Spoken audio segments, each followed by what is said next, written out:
Welcome to the First Read Ultimate Spider-Man podcast, where we break down Bendis' iconic run on Ultimate Spider-Man, issues 1 through 160 in Earth 1610. I'm Zach, and with me today, the 16th Doctor, Johnny O. Yeah. Welcome back, Zach. How we doing? Was I not supposed to reveal you've been cast? No, you weren't, but... Oh, no.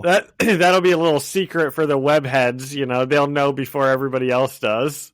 Yep. Gosh, good job even knowing what doctor number it is. If you asked me what doctor that we're on, I'd be like, I don't even know anymore. I can't keep track of it anymore because David Tennant's back and now there's a new one and I just can't keep track. There was a war doctor at one point. I had to Google it. And now, Zach, if we're really going to get into Doctor Who, they changed all the history, so there's like 1 billion doctors. The numbers are meaningless now. Oh, for real? Kind of. They made it so there's actually the Doctor's been born and died like a million times. Huh. I didn't know that. It's weird. I feel like you're going to have a lot of grievances to air and a lot of... No, I don't at all. Okay. It's just weird. It's not bad. It's weird. It's just like dumb, you know. Yeah. But you don't always have to care about everything. Yes, it's dumb, but who cares really? Yes.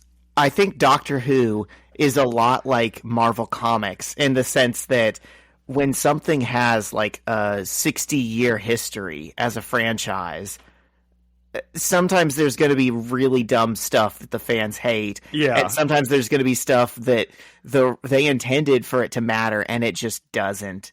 And when you say you like it, you're really saying you like the highs, not the lows. Yeah. Well said. Cool. So that's... Yep. It's a good way to say welcome to the special episode. We've never done this before. We're going to talk Spider-Man. We're going to talk Doctor Who. This is a split episode where both things converge. But first, we're going to talk about the 8th grade versus teachers volleyball game that was played yesterday. I already can tell you crushed it. Zach, I absolutely dominated those kids. For any listeners, I'm not a great volleyball player, but I did play in high school. I did play a little bit in college, so I am a much better volleyball player than a bunch of 8th graders are. I feel like that qualifies you as a much better volleyball player than most people on Earth. Okay. But compared to my friends who play volleyball, I'm worse than them. So, you know, it's all a spectrum. Well, you say compared to your friends who play golf, you're worse than them. And then I was like, I came in all proud about the longest drive I did at Topgolf. And you were like, I was like, what do you think a beginner could? And you're like, I don't know, 200 yards. I'm like, Jesus, this guy should be in the PGA Tour. Iron sharpens iron. If you want to get better at stuff, do it with people who are better than you. You have to realize you're a jack of all trades. Don't sell yourself short. You're not a 7. You're not an 8. You're the jack. Well, that's pretty good. That's a good line. Well, this volleyball game, all week, all I heard from the kids were how they were going to dominate us.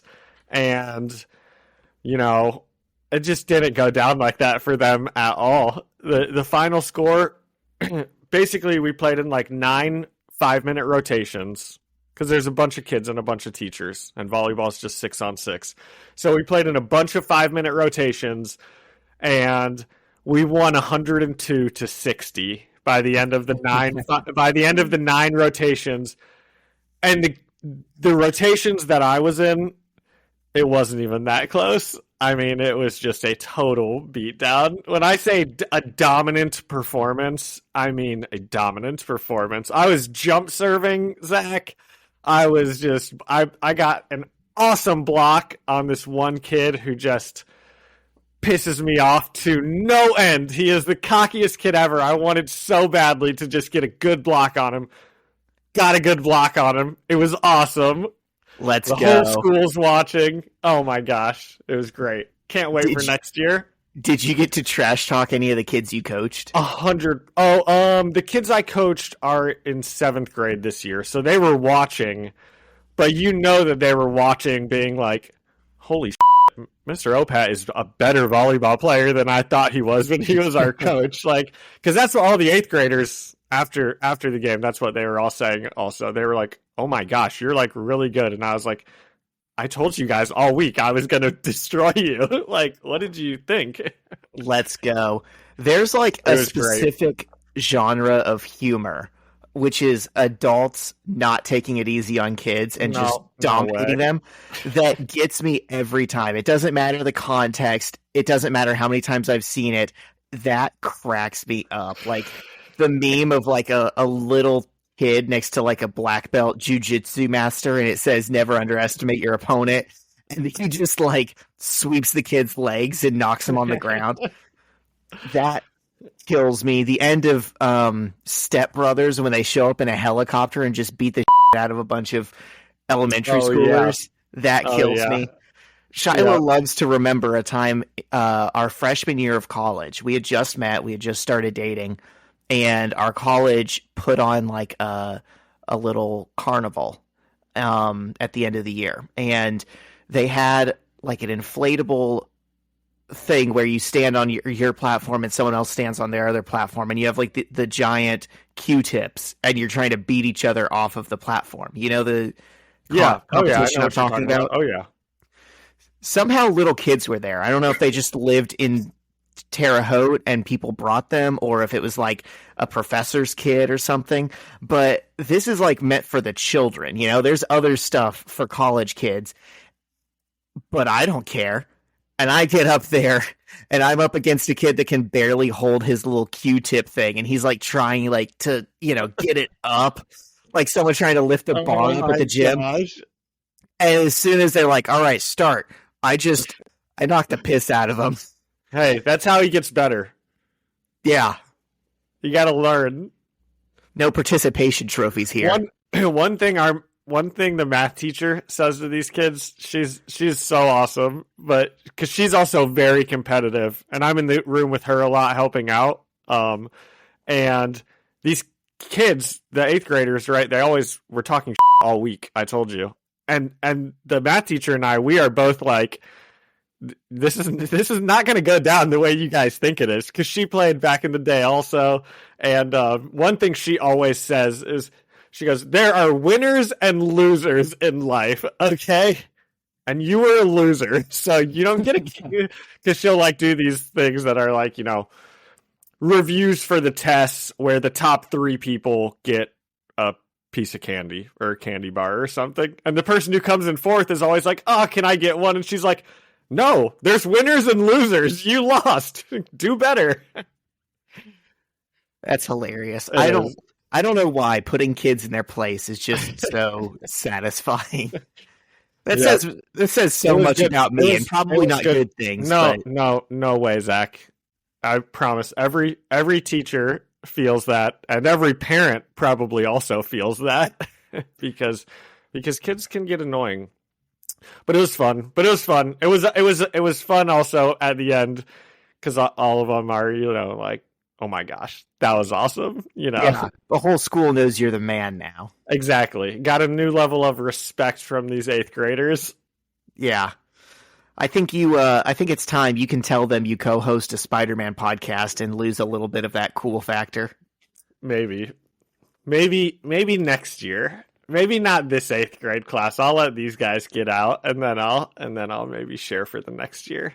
But it was also, I texted Zach earlier this week. It was Catholic Schools Week this week. That's why we did some fun stuff this week. But one of the days was superhero dress up day. And the science teacher, who, have I mentioned her on here before? She also does like a bowling league with her like husband and friends on the other side of the bowling alley on Wednesday nights. So I'm always like getting hammered with my friends on Wednesday nights, and then she's always like on the other side. And sometimes I'll go down and say hi to her, but sometimes I don't. But she came in with a Midtown High Science Fair t-shirt on, And she was like, "Do you know where this is from?" And I was like, "Midtown High." Oh my God, it's a Spider-Man shirt. And she's like, "Yeah." And I almost let it slip.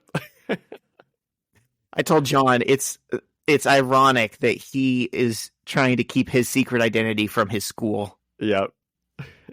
All right. Okay, so what have you been up to this week, Zach? We got into what I did. Dude, like nothing. Mine was like it was just a week, you know? Yeah. Yep. I just had a vacation. Like, it's time to chill out. So Yeah. literally nothing to even comment on. The first week back is always tough. Did you have a full 5-day week? I did. And, you know, I thought it would kill me. I thought it would turn me into like a guerrilla warfare freedom fighter. It sucked, but it wasn't like that bad. Okay, so that's guerrilla warfare, GUER. Yes. You weren't it wasn't turning you into a gorilla. Dude, how sick would it be if we like somehow released gorillas in war? Guerrilla warfare. I wouldn't fight a gorilla. That would be... Especially if he popped out of nowhere. Especially not in a guerrilla warfare setting. Yeah, you're done. Yeah. I don't think that'd necessarily be their strength, but I don't care. I'm still not fighting a gorilla. That's amazing that hasn't been like a Family Guy bit or something. You know, like a little Family Guy off joke where they just show gorillas like in Vietnam type of situations or something. That seems like that should have been a joke by now. Speaking of Family Guy, or like Rick and Morty or something. That should have been some sort of a joke. It feels like it's such low-hanging fruit. Everyone thinks they're above it. I thought it was funny. So, okay, maybe I'm wrong. Speaking of Family Guy, we started watching that TED show. Oh, I've heard that's really good. I've just seen the first 2 episodes. It was pretty funny.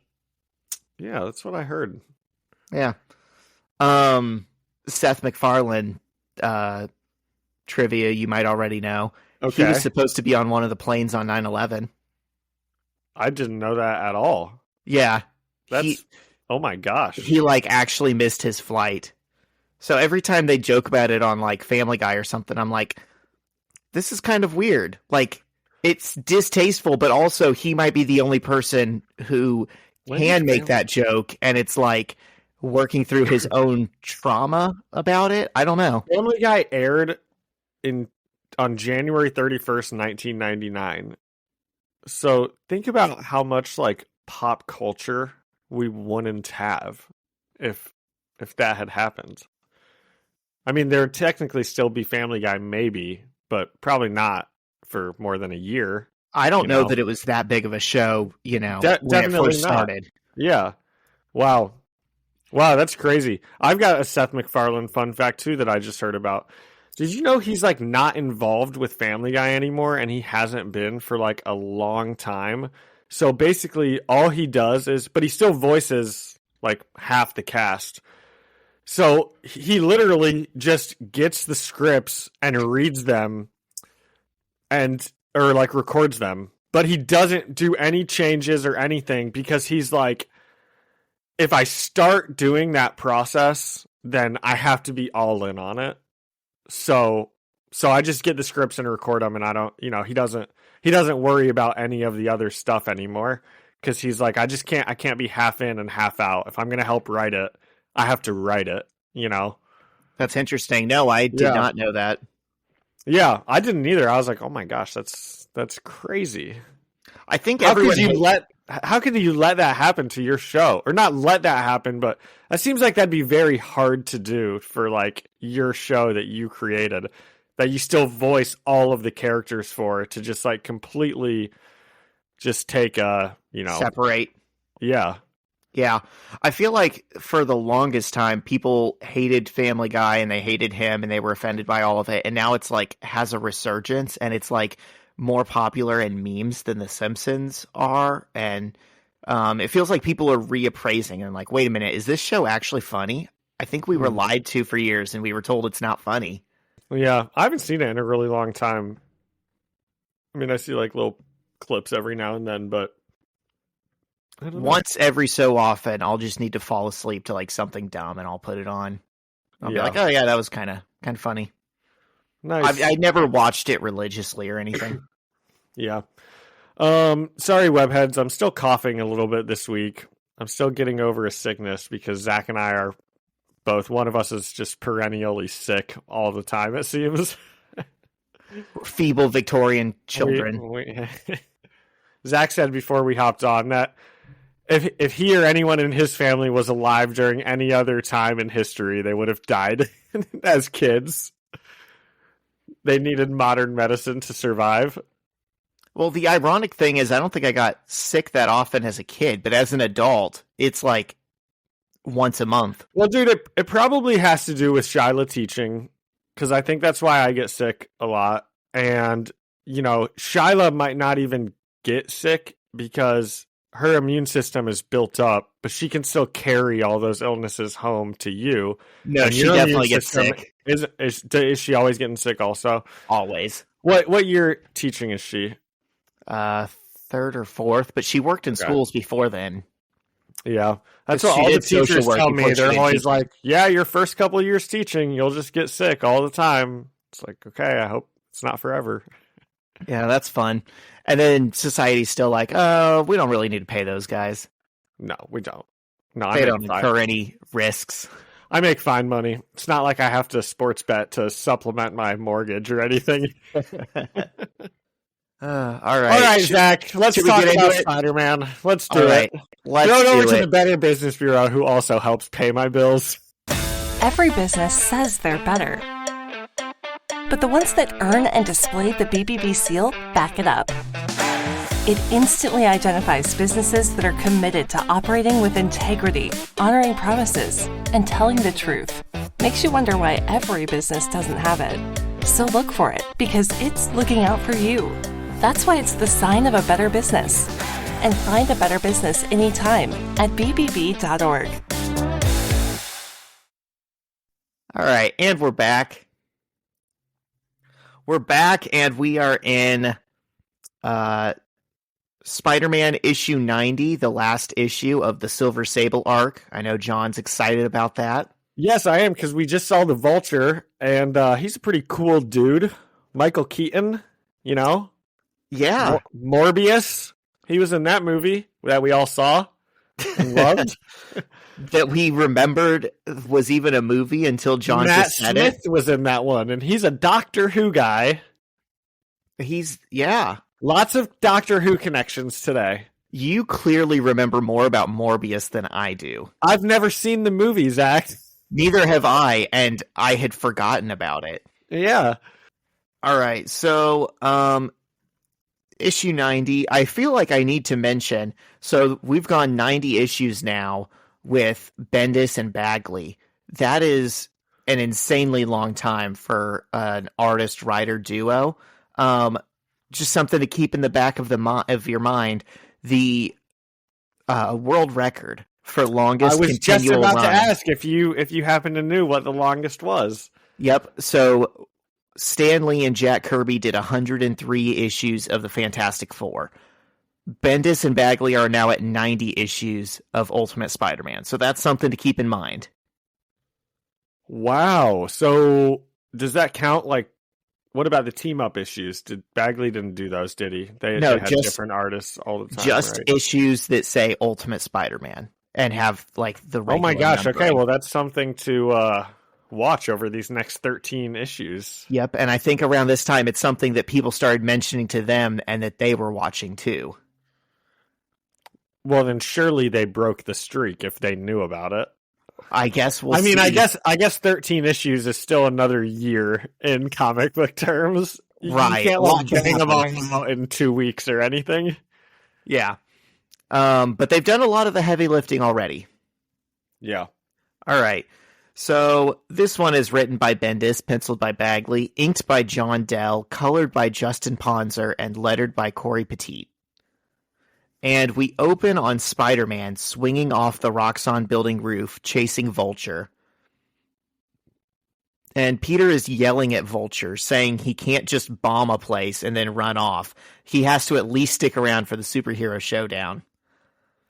And we see S.H.I.E.L.D. agent Sharon Carter on a nearby rooftop in a semi-invisible suit, reporting the fight to S.H.I.E.L.D. Command.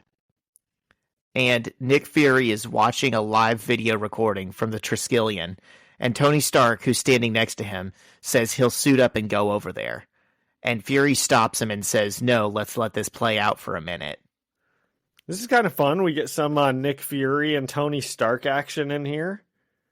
Yeah, there's a explosion and superhero battle in New York, and he's sidelining Iron Man for no reason. That's fun. Yeah, and Nick Fury's like, no, let's not do anything. So that sounds about right. Yeah, pretty sus. And Vulture starts throwing grenades at Spider-Man, who catches them with webs and throws them back at Vulture. But one still goes off too close to Peter, and he starts falling. And we flash back to the Triskelion. And Nick Fury runs a facial recognition scan of the Vulture's face, which is just out. It's just exposed. And we find out that his name is Blackie Drago, which I said... That is yeah, okay, what were you going to say? Sounds like multiple slurs at once. Definitely. When I saw his name on there, I was like, they couldn't think of a better name for this guy. Well, this is a classic name. Like, in the original run, Blackie Drago was a Vulture. But, like, he wasn't the Vulture. Like, that was Adrian Toomes, which they could have used. And yeah, that's right. Blackie Drago was just, like, his cellmate in prison who tricked him and stole the Vulture suit and then, got beat. So it's like there was no reason to not just say his name's Adrian Toomes. Yeah. And from the rooftop, Sable tries to shoot at Vulture, but misses. And the Vulture is going for Mr. Roxxon, who's webbed to the side of his own building. And Roxxon says, oh my god, please, no, I didn't do anything to deserve this. And Vulture says, oh, come on, Roxxon, I'm sure you can think of something you did. And just before Vulture can get to Roxxon, Peter tackles him in midair, and they start fighting again. And back at the Triskelion, Fury says the Vulture is ex-S.H.I.E.L.D. And Tony Stark says, how do you get to be ex-S.H.I.E.L.D.? I thought it was a lifetime contract. And Fury says, it ain't easy. And John, it's like, if he knew this guy's name, how did he not just recognize his face with his own two eyes? I know. None of this... It's like Nick Fury is like trying to be secretive here because in the previous page, he's like, do you guys recognize this guy? And they're like, no. And he's like, okay, then let's... It's like he already knows who he is, but he's trying to like test to see if these guys know who he is. And yeah, I just don't understand it either. And, he's about to say another line that I'm sure you're going to mention that I don't understand either. So, yeah. So Tony tries again to leave and suit up and help, and Fury stops him and says he's testing Parker. And Tony's like, come on, boss. The kid's been through enough. He's got the goods. He's Spider-Man. We know what he can do. And Fury says, I ain't testing him for that. What's he testing him for? What are you doing then, bud? Doesn't make sense. He never says. And whatever collateral damage comes of that test, it's fine. He doesn't care about that. Yeah. And meanwhile, in the fight, the Vulture starts firing flechettes at Peter. And I said here he's basically Archangel. Yes. Well, that's how I know it is. So the Vulture, let me talk about his suit for a second. It's not like the traditional Vulture costume where the wings are on his arms and he has to flap with his arms. The wings are on his back, like Angel or Archangel or like Sam Wilson. And Archangel from the X-Men has flechettes that he can shoot from his wings, and they're like big metal spikes with poison tips. And that's basically what they turned Vulture into here in the Ultimate Universe, which makes sense because his original costume sucked and wasn't scary at all. But apparently he can do that. He can fire those. And Peter starts dodging them, and Sharon Carter says, I want one of those suits for my birthday. It's like Sam Wilson's suit, only cool. So Sam Wilson must still be the Falcon in this universe, I guess. even though we haven't seen him in Ultimates or anything. Yeah.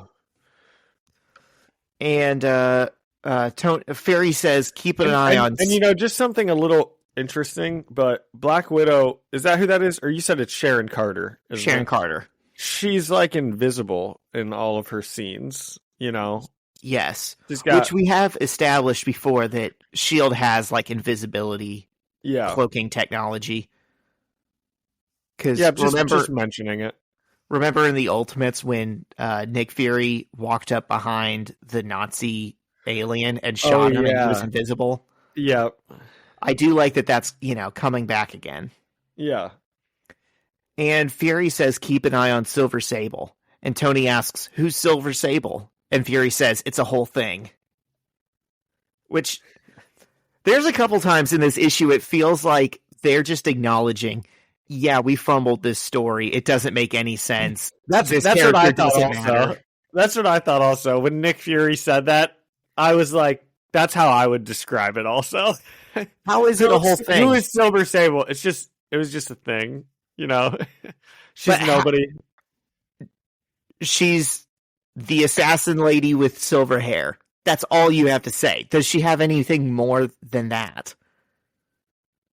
Well, it kind of is a whole thing and nobody knows what's going on because they're like, it's this woman that Roxxon hired, but he like hired her for like the opposite of what he thought he was hiring her for or something.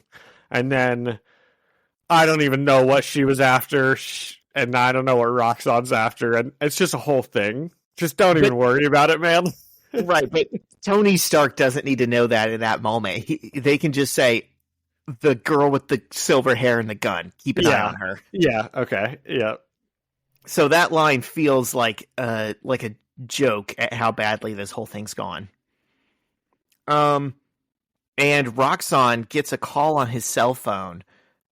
And remember, he's still webbed to the side of the building. And he answers it and he starts begging the person for help and telling them that he's webbed to the side of his building. And he's just blabbering. And the voice on the other end says, hello, Mr. Roxxon. Oh my God, are you actually crying? That is fantastic. And the voice starts villain monologuing, and it doesn't matter. And they're calling Roxxon dumb as S.H.I.E.L.D. tries to trace the call. I could not figure out what was happening here. I thought Vulture was calling him. I kept thinking it's going to be like Norman or Harry Osborn or some like some rival in industry, that we've seen before. Yeah. No, I didn't know who was calling them. And Sable shoots at Vulture again, and this time hits his suit's control system on the back and causes him to start falling. And Peter says, great, now I have to save him. Because remember last issue, he had to save Roxxon, even though he really didn't want to. Oh. And he jumps down to catch Vulture. And we get a cool sequence of Peter riding on Vulture's back, steering his out-of-control suit around Rockefeller Center before webbing him to the statue of Prometheus above the ice rink. And he goes back up to the Roxxon building, but he finds that Donald Roxxon is gone. How the heck did you know that that's a statue of Prometheus, Zach? What did you just learn that when you were in New York last week? I was just in New York. I was around Rockefeller Center. I did see the statue, and I knew what it was, but I had to Google who stole fire from the gods. Oh, okay. See, I knew who stole fire from the gods, but I would have never known that was a statue of the person stealing who stole fire from the gods. Yeah. And then, like a block over, they have Atlas holding the world. It's a whole Very cool. motif around the Rockefeller Center. Very cool. Because I'm about to nerd out. I was doing this the whole trip. I wanted to be a tour guide so bad. I was telling the girls what every building was and how it was constructed and, what this means and all that stuff. But how did you know all that stuff? I watch videos on it, and I've been getting really into construction and particularly like skyscrapers and like the bridges, like the Brooklyn Bridge. And what a cool thing to get into. Apparently not, because I was punishing them. I was like testing them every time we saw something. I'm like, "What's that?" And they're like, "I don't know." And I'm like, I've said it 7 times on this trip. It's the Central Park Tower. It's the tallest tower in America by roof height. Why do I hate it? I don't know. Because it's just luxury condos for the rich. That's like a great older person, like, just knowledge to have. You know how like old people just always have like insane knowledge about like some random thing. You're that's just gonna gonna be be like an expert on architecture, and people will be like, "Oh, were you an architect?" And you're like, "No, I just watched some YouTube videos, got really into it." Yeah, it just became my quarter life autistic hyperfixation. But no, so the Rockefeller Center was built in the 30s, around the same time as like and that's probably named after John D. Rockefeller, one of the richest men ever. It's named after the whole family. I don't think it was John D. Rockefeller that commissioned it. I think it was one of his sons. Anyways, about the Rockefeller Center, I'm gonna get this out real quick, and then I'm gonna be done about that whole subject. Around that time in like the 20s and 30s, so a lot of these they started planning during the opulence of the Roaring 20s, and then they got completed during the Great Depression, and it was kind of a bad look, you know. But if you were like a major family in like the upper class of America, or if you were like a major corporation family, like the Rockefeller family or the Armour family, you might say.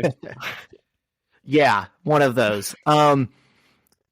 If you like wanted to present this image of like our company is trustworthy or our family is grand or something, the way to do it was to build like a massive headquarters in New York and like reach for the stars and, you know, build a skyscraper. And so that's like what the Chrysler Building did. That's what the Trump Building. There's actually several Trump buildings, and that obviously happened way later. But yes, 30 Wall Street, which Trump bought, was one of those originally. And Chrysler Building, the Woolworth Building. It was just that was the motif of the era. And the Rockefellers wanted to have the biggest and best one. And they put all of this, definitely it had like Art Deco elements like everything else did. But they also incorporated these Greek god figures like Prometheus and Atlas. And it's like Prometheus stole fire from the gods to give to humanity. That was supposed to represent like the Rockefeller family's philanthropy, you know, and what they give to the world. And then the Atlas holding the world, and he's got this like unbearable weight that's like, you know, this is what we have to do, you know, in the boardroom. This is how we made America. It was just these very grand motifs. I've just got nothing except just shaking my head with this, with a smile on my face. Just terrible. Did you know that? Anyway, whatever. Zach and I used to have to. One of the books that our old boss would like recommend like crazy was How to Win Friends and Influence People, which is not a bad book to read, especially if you want to learn how to manipulate people. But it talks about not as psychopathic as it sounds. It's more about like sales and just people skills. I mean, definitely. It's basically just like if you treat people right, they will want to work harder for you. You know, you know, to get people to do what you want. The easiest way to do that is to also give people what they want. You know, so it's actually a good way to win friends and influence people versus like, if you put your boot on someone's neck, then they have to do what you want. You know, that'd be a bad way to win friends and influence people. There's no crazy revelations in it. It's just no, it's not. It's a lot of people have read. But they talk about the Rockefellers a lot in it, and they're always like, the way they got all of their money is by blah blah blah blah blah, and it's like they're probably pretty awful too. Because that book was written in like the 20s. Yeah, it was a product of his times. Yep. Well, that was a good little history lesson on the Rockefellers and the New York art styles, Zach. Yeah, if you ever go to New York with me, you'll get dozens of hours of that, uncontrolled and unprompted. I'm sure Shyla had a great time. Alyssa was the one who was mostly listening to me, but even she was definitely tuning it out. And that's funny. You never know what you're going to get on this pod. That's right. Where the hell were we? We were talking about the Greek statues at the Rockefeller Center. Oh yeah, Prometheus. So he webbed Vulture up to Prometheus and then goes back up the building to try and get Donald Roxxon. And here's the part that I think was funny. Sharon Carter was watching the buildings. S.H.I.E.L.D. was watching the buildings. Nick Fury just said, keep an eye on Silver Sable. Peter gets up there, Roxxon's gone. Silver Sable's gone. Everyone's gone. How did they just walk away? He wasn't the only person. S.H.I.E.L.D. literally had a do-nothing policy on this one. Wait a minute. Okay, what happened? I kind of had a hard time following this. The first 15 pages of this issue were just fights going on with random people, and I had a hard time following it. Okay, so Vulture's webbed up to Prometheus, and then Peter jumps up on the roof and everyone's gone. That's what you're saying? Yes. Oh yeah, and he's like, okay, I gotta go do homework anyways. Yeah, Peter gives up. He's like, I don't know what this was all about, but I'm gonna go do geometry homework. And that's another... Yeah, that's right. Who did cut Roxxon off? We don't know. But that's another moment where Peter says, I don't know what any of this was about, and I suppose I never will.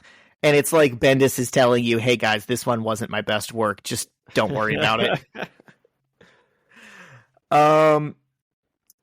And we see, meanwhile, in New Jersey, Iron Man and Nick Fury arrive to the location of the call to Roxxon, because remember, they traced it.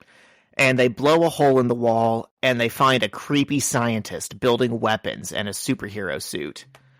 And I'm just going to read this whole page, because it was, for once in the issue, it was a lot of text, and the stuff actually kind of mattered. And Nick Fury asks the guy, so what's going on? You're an inventor? And he says, I tinker. Oh, he's probably the tinkerer. He is the tinkerer. Oh. And he works with the Vulture. I saw Spider-Man Homecoming. Yes, and Nick Fury gets a call in his earpiece, and he says, oh, you got him in custody? Make sure the bird costume. And the tinkerer says Vulture. It's supposed to be a vulture. He says, make sure it's not booby-trapped before you try and remove it. And the tinkerer says it's not. And Fury IDs this guy as Elijah Stern, and he says, you worked for research and development for Roxxon, and he fired you, and you had a temper tantrum.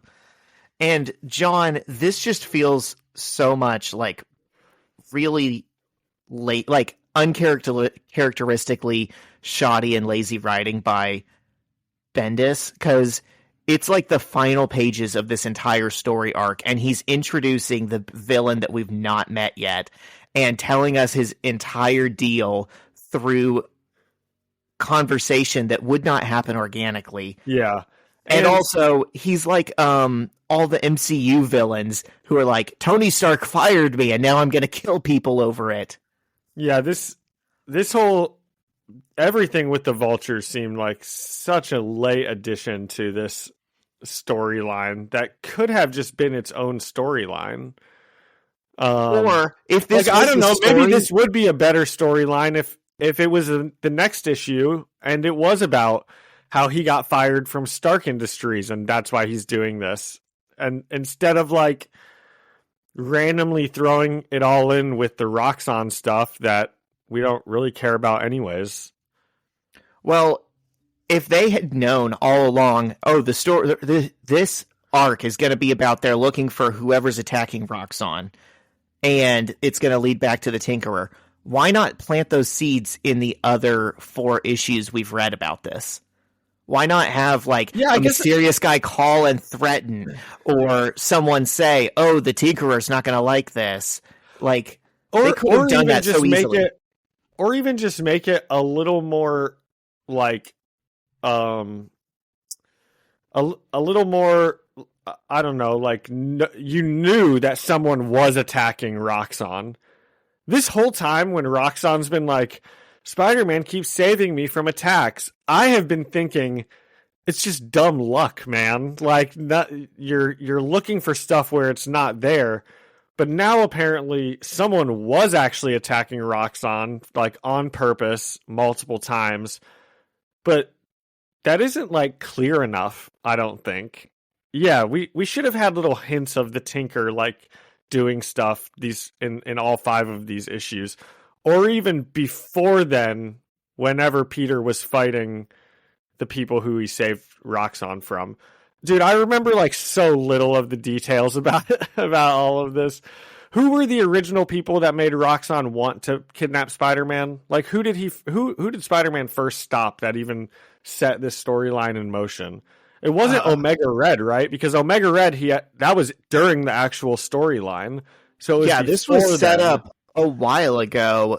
There was I don't even remember who it was. It was a villain where I was like, I don't know who this guy is. And he like attacked a lab. Yeah. I do like the idea of the Tinkerer, but I don't like the idea of him coming in the last pages of a 5-issue run and having been the bad guy all along, and we've never seen him before. Having been set. Yeah, and he's the one that like set all of this up. Yeah, he also just doesn't give off that intimidating of a persona to not at all. Yeah.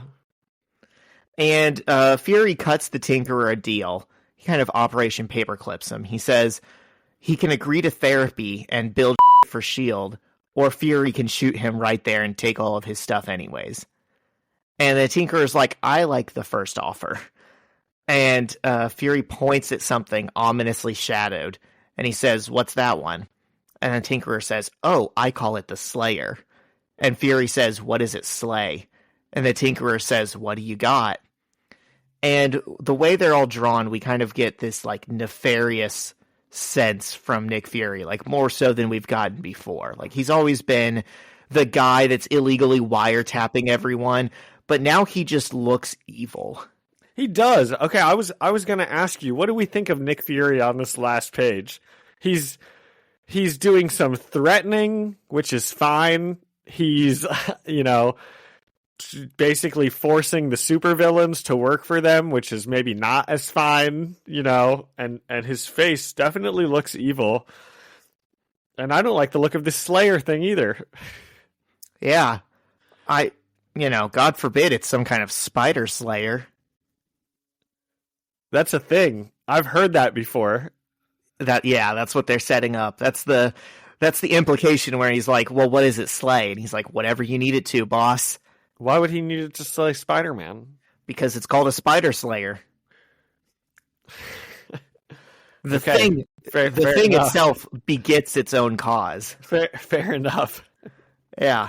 And the next day, Roxxon is walking to his limousine, and he's surrounded by paparazzi trying to ask questions like, hey, man, your building blew up yesterday. Any comment about this or that? And he gets in the car, and Silver Sable is already in there and demands her money and threatens to kill him if he tells anyone about her. And it's like, did both of them forget that she said she was going to do this for free? Did that plot just get dropped? Do a good job anyways? Yeah, I mean, at this point, it's just extortion. This has caused way more trouble than she's worth. She did offer to do it for free. And, yeah. But Roxxon, I think she knows a rube when she sees one, Yes. And this guy just doesn't have it in him to fight her on any of this. Yeah, that's fair. She's like, at this point, pay me or I'm going to kill you. And he's like, okay, this has nothing to do with Spider-Man anymore. I just don't want to get killed. Yeah. And then we suddenly see a scene of Spider-Man bursting into Flash Thompson's bedroom, and Flash threatening him with a baseball bat to leave his family alone. And we zoom out and see it's a Lifetime channel recreation of the Flash Thompson story that Peter is watching. And he's on the phone with Kitty, and all he can hear is laughter. Flash probably did get paid for this. Oh, for sure. Let's go. And he's on the phone with Kitty, and all he can hear is laughter. And Peter asks if she thinks she should really be laughing at him in his face. The scene. Did you say what the scene is? The scene. Peter Peter like bursts in. It's basically starts just like we saw it, where he's like Flash Thompson, but then it's Flash with a baseball bat, and he's like, "How dare you, Spider-Man? I will protect my family. You think you can just come in here and threaten my family?" And he's got the baseball bat, and he goes, "It's clobbering time." Yeah, he's standing up for all the little guys to big bad Spider-Man. Yeah. Some creative liberties were definitely taken with the Lifetime movie. And so Peter's like, "Do you think you should really be laughing at me this early in the relationship?" And Kitty says, "That wasn't me, that was Wolverine." And we get a zoomed out view of all the X-Men sitting in their living room, watching the TV and laughing at Peter. Is that Geldof that I see in the long sleeve shirt on the left side with the amazing hair, or is that somebody else? I'd say that's Colossus. Okay. I don't think anyone remembers Geldof at this point. Well, that's why I was wondering, I know he was an Ultimate guy, so. Yeah, unfortunately no. And Kitty tells Peter not to sweat it. The show's over. It already aired. And Peter says, "Oh no, it's not over." And the next panel we see is Peter in the halls the next day, where Flash Thompson is rizzing up two pretty ladies at once, bragging about the movie. And Peter looks pissed because he can't say anything. And Flash is like, they're like, "Do you really think he's one of our teachers?" And the other girl's like, "I think he's probably one of the janitors based on how, disgusting he always looks." And Flash is like, "He actually did smell bad." And the girls are like, "Oh my gosh, so gross." And Peter's just listening to all of it. It's fun. Now that's fun. Ending. This is probably the best page of the whole issue here. Yeah.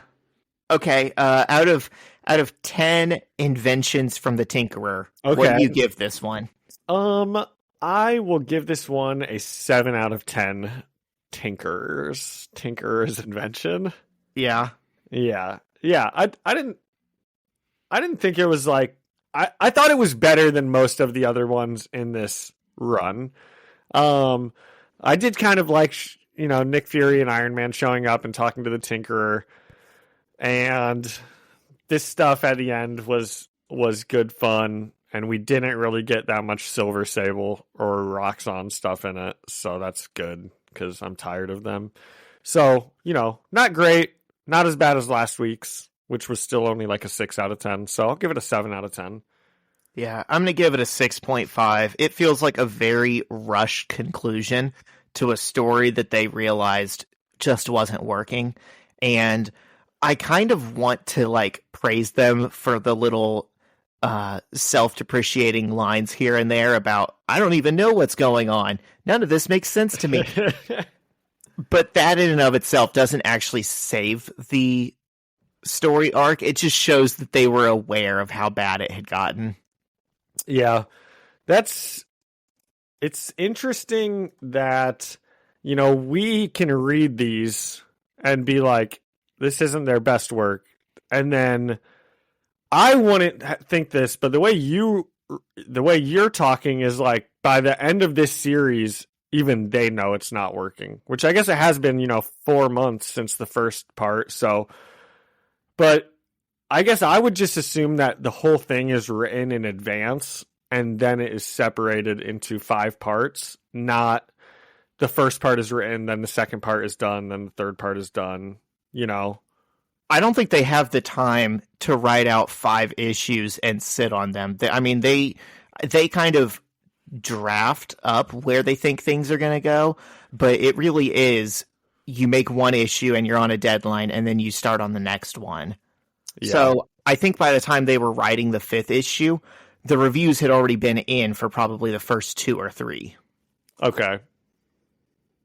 And by reviews, I mean however many dozen fans write into the letters column. Dozens. There are dozens of us. But also they're professionals and they have editors and they can know hey man, we've written some really great stuff. This isn't that. Yeah. Yeah. Okay. But what? I was going to say, what? I know you like to know what we're looking forward to. I was just about to ask.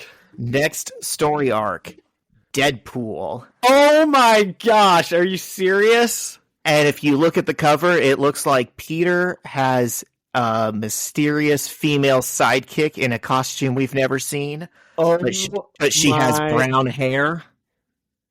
Is it Kitty? It might be Kitty. Oh my gosh. That costume is truly dreadful, but, there's some things to look forward to. Oh, wow. Yeah, they cover up all the skin on a lady, and Zach doesn't like the costume anymore. Go figure. No, dude, I do not want Kitty Pryde to just be as... She's not one of the characters where it makes sense to have her half naked. I'm just saying this is ugly. Yeah, I like a good yellow and green. She's like the Hornet or something. Yeah, I bet that's what they were thinking too. Yeah. It is kind of funny because in the classic X-Men stuff, it's almost a running joke how bad Kitty dresses and how she can't stick to a costume. Like, she's changing them all the time and none of them are iconic and none of them can stick. And I don't know if it's intentional or if it's just funny that the same thing happens in the Ultimate Universe. Huh. That is funny. Yeah, none of the X-Men really have... I mean, they all just have X costumes. Well, I mean, what Wolverine usually wears. You know what Cyclops usually wears. There's some... Rogue has a pretty iconic outfit. Okay, yeah. But then you think about people like Kitty Pryde or Jean Grey, and you can picture a million different things that they've worn. Jubilee only wears that yellow, like trench coat thing. You can't picture her without it. Okay. I'm not as big on X-Men as I don't know them all. So Gotcha. When I think of like what Logan wears, I mean, I think of like jeans and a leather jacket, which is just clothes because of the movie. Yeah. Yeah, I'm not talking about Cyclops is always just wearing a thing on his eyes. That is true. He doesn't go anywhere without the thing on his eyes. Professor X is always, his costume is like a chair. That's messed up. Okay. Anyways, did we get into Doctor Who? Let us get into some wheelchairs, Zach. There's a wheelchair lady in these Doctor Who episodes. I'm sure. About her. There was. Yep. Is that rude? She's not just your wheelchair lady. The grandpa's also in a wheelchair. That's true. Got 2 wheelchairs in these Doctor Who episodes. Wheelchairs. Wow. Okay, so how do you want to... So, listeners, if you just aren't interested, just go ahead. Zach, put the timestamps in so they can just skip to something else. What are you doing? I'm just saying if they don't want to, Zach. You're going to sell them on the greatest television program in history. I actually might. So, this is my favorite show. It's not the best show, but it is my favorite. That's fine. You know what? I would rather have something that is someone's favorite than something that's objectively the best. Things that are objectively good can be boring as hell. Like, sometimes, you watch the movie that won Best Picture, and you're like, yeah, I get it. They're always terrible. I'd rather watch Hot Rod. Dude, when I was in a college, like, telecom, film, and video class or something like that, one of the classes... This group of grad students came in and showed this like 15-minute short movie that they made that cost like 20 grand to make. And it was like a big thing. It was like a big deal that these grad students had like done this and they came in and showed it. It was the worst, most boring piece of shit I've ever seen in my life. And my buddy Steve will tell you this also. He remembers this as vividly as I do.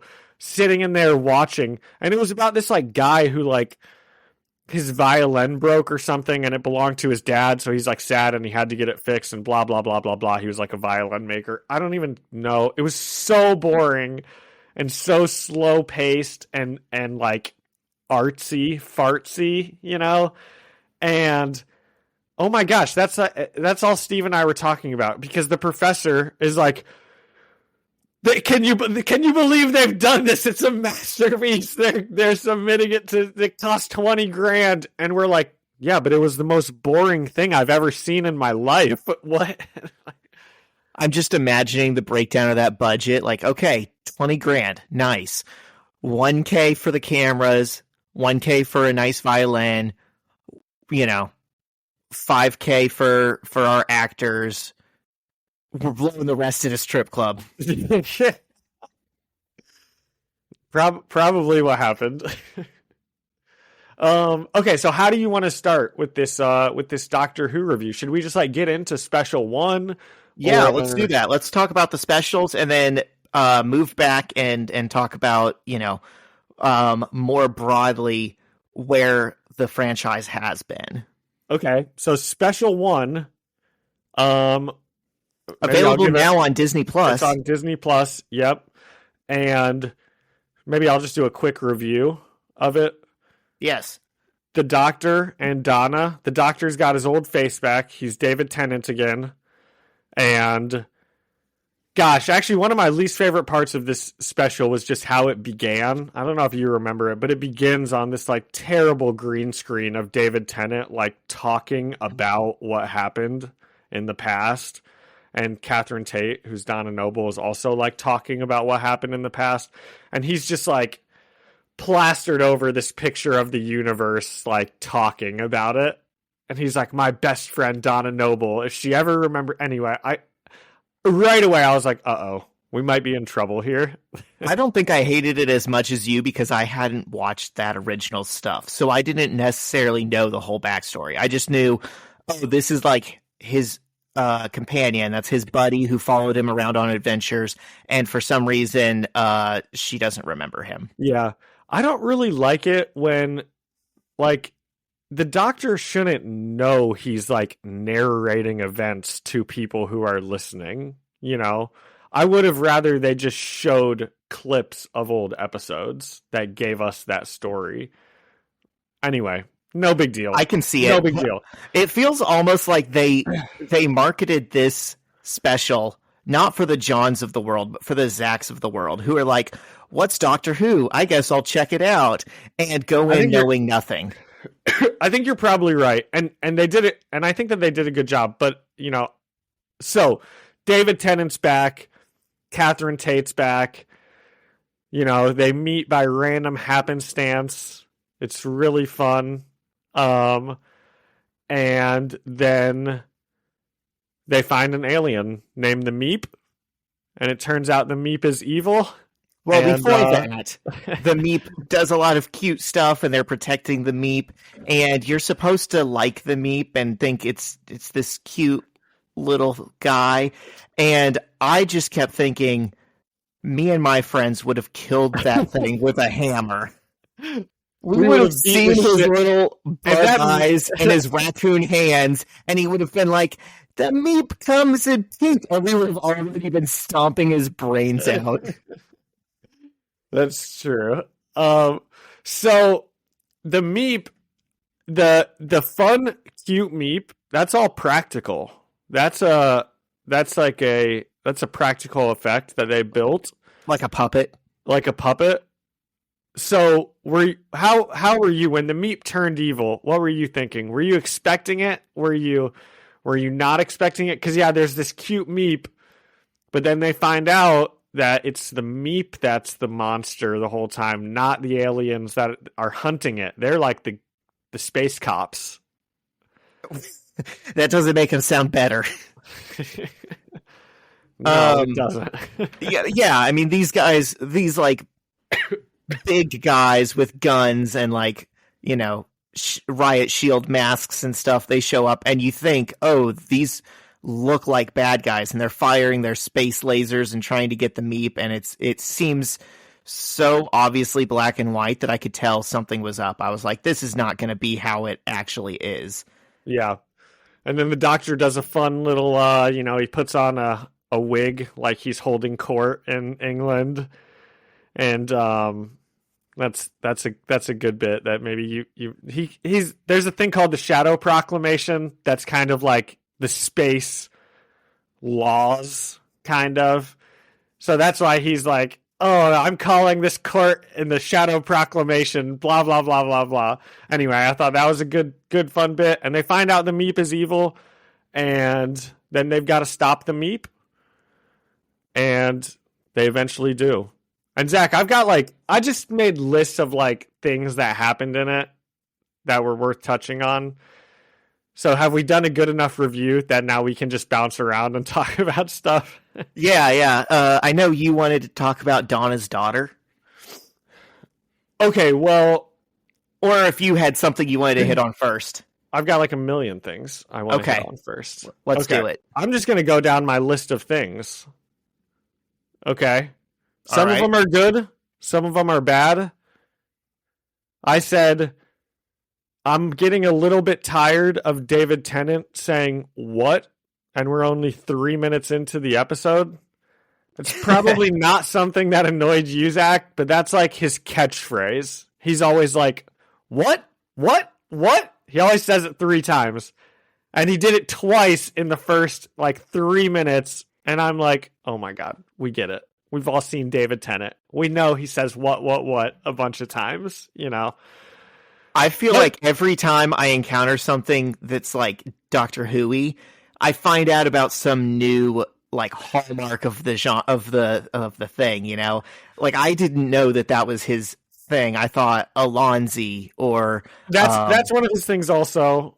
Yeah. Weebly wobbly timey wimey, and I don't know. It's such a rich history for like a franchise that people like me, rubes like me, can't even know like the tip of the iceberg. So I said that. Then Shield shows up. I think we mentioned before. Shield's like, or Unit is like, Unit shows up. Unit's like the Shield of Doctor Who, and you know there are now. If we are getting into like Donna's daughter a little bit, watching this episode the first time. Maybe I am just an idiot, but I did not even realize that she was transgendered. You know, I looked up the actress afterwards because I was like, is that like actually a transgendered actress? Yes, she is. So I didn't catch some of the stuff that they were really saying the first time. I probably just wasn't watching it like closely enough, but watching it yesterday in preparation for this, gosh, I think they do a really good job of like not being super heavy-handed about, I don't know, sometimes you watch the MCU nowadays and like they just can't bring up any sort of subject without like preaching on it and making it sound like they're talking down to the audience. And there's a couple scenes in this early on that I think are just like really, really like good and kind of powerful. One of them is when Donna and Rose are like walking home and there's these boys on their bikes that the first time I watched it, I probably just thought they were like shouting randomly, you know, in the background, but they're dead naming her. And it's just like it's a good scene because it's like, gosh, this is like really hard.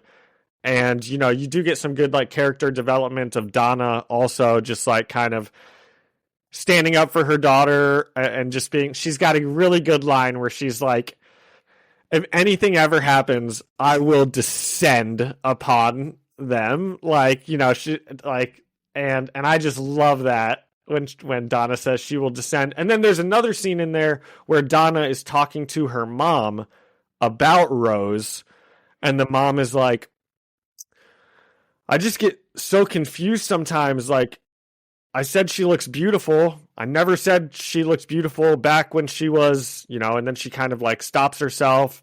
And Donna's like, does she look beautiful? Yes. Then you can say she looks beautiful. You just got to stop thinking about it so much, you know?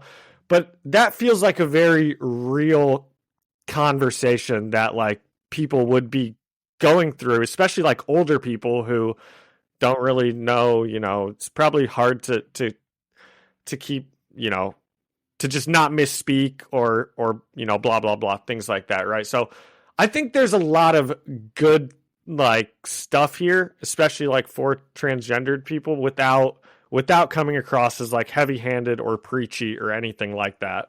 Yeah, I agree. I think it's cool that they have a trans character where that's not her only thing we know about her. Like, it's more relevant to the story that she likes crocheting these weird little creatures in her she shed and selling them online than the fact that she's trans. Like, that's cool that she gets to be a person beyond just the one, part of her identity. Yeah.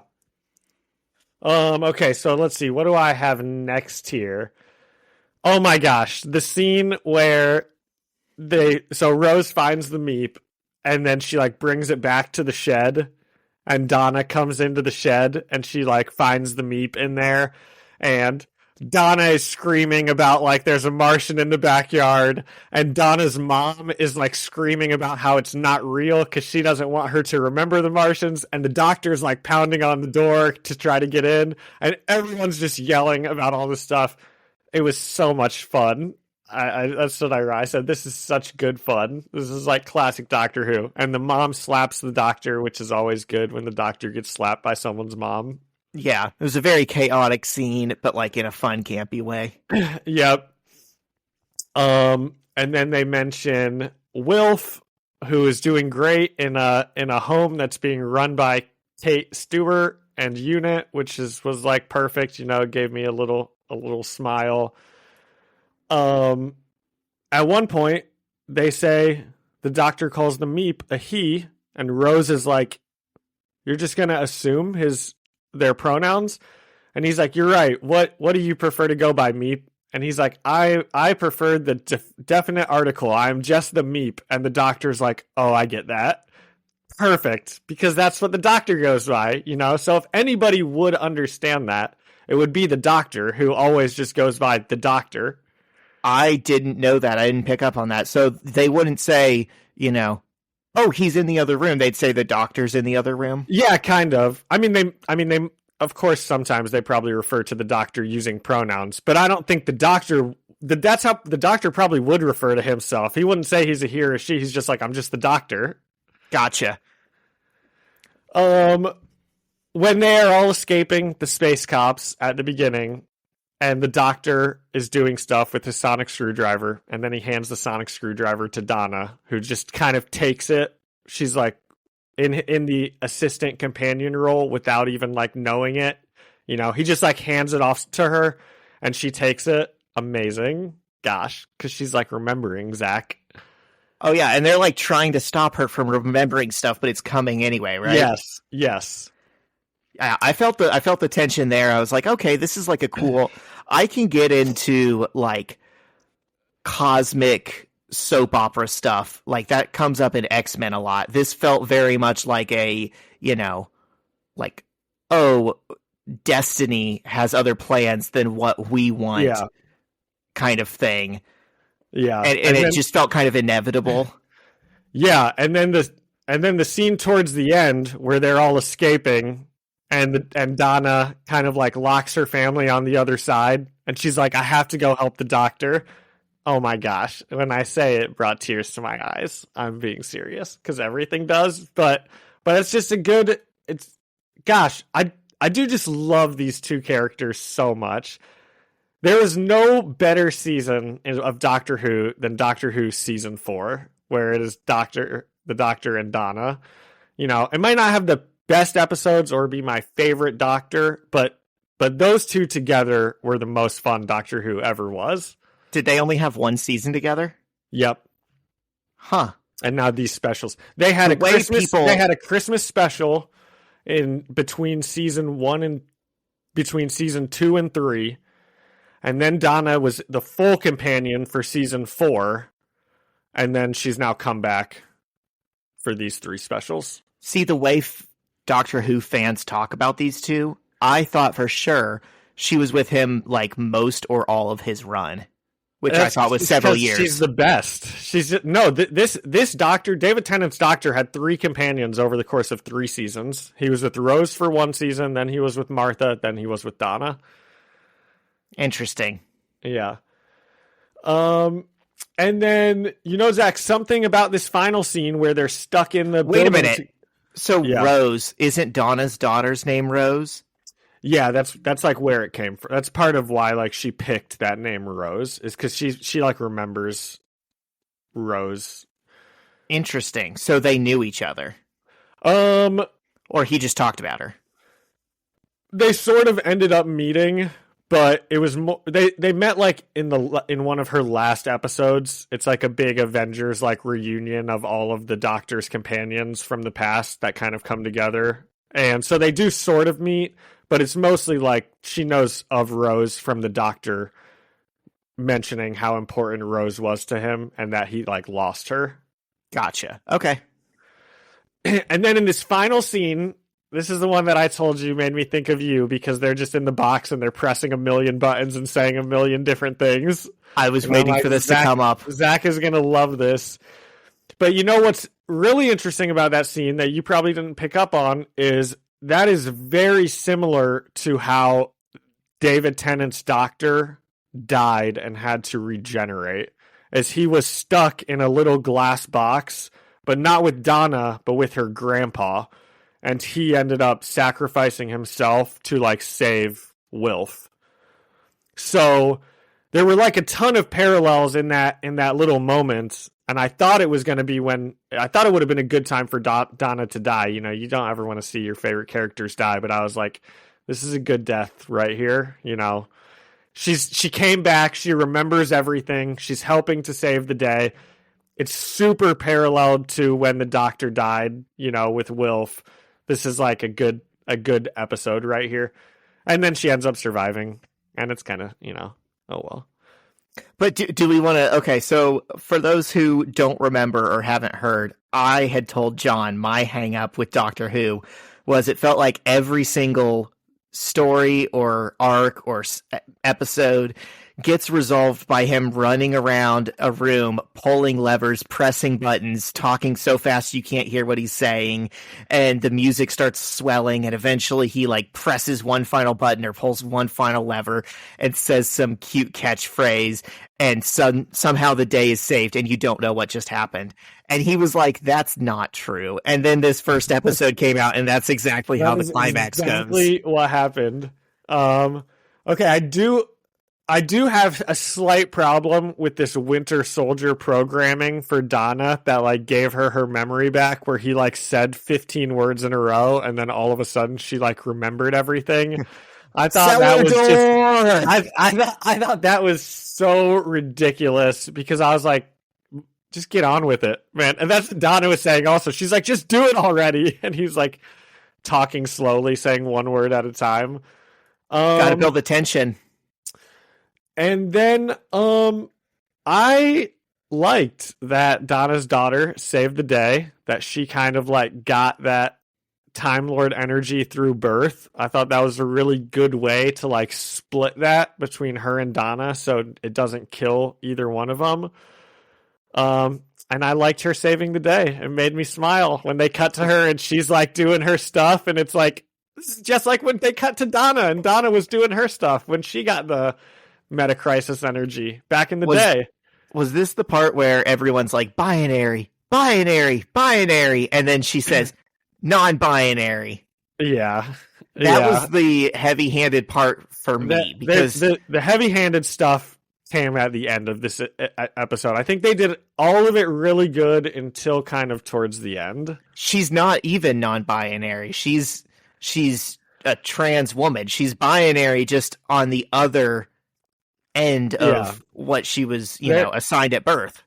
They start talking, and they're like, talking quick, wrapping everything up, and the Doctor and Donna, they're like, shit, it got passed on to her because the Doctor, and they're like finishing each other's sentences, right? They're like, because the Doctor is binary and non-binary and male and female and both and neither, and everyone's talking, and it's like, what does this have to do with anything that we just did? Oh yeah, they're saying like because of her magical time travel energy in birth, it made her trans, and it's like that also seemed kind of reductive, where it's like, no man, people can just be trans because they're trans. Like I didn't think that that's what they were saying, but I do kind of get that.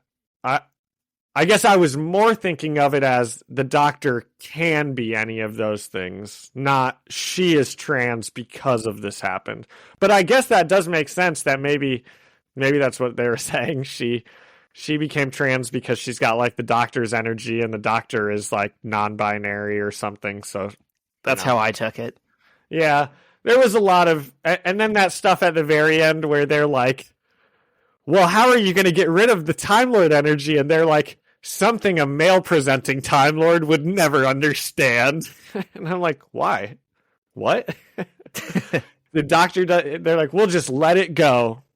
And I'm like, women letting stuff go? You've never met my wife, obviously. Okay. Just joking. But I thought that was a little silly. But all in all, Zach, I like this episode. It was so much fun. I loved having the Doctor and Donna back. Do we want to the new TARDIS design? Fantastic. That's something that a bunch of Doctor Who people, anyone who's watched Doctor Who before, when they saw the new TARDIS design, everyone pointed at the screen and went, the round things are back. I love the round things because that's like a Doctor Who thing.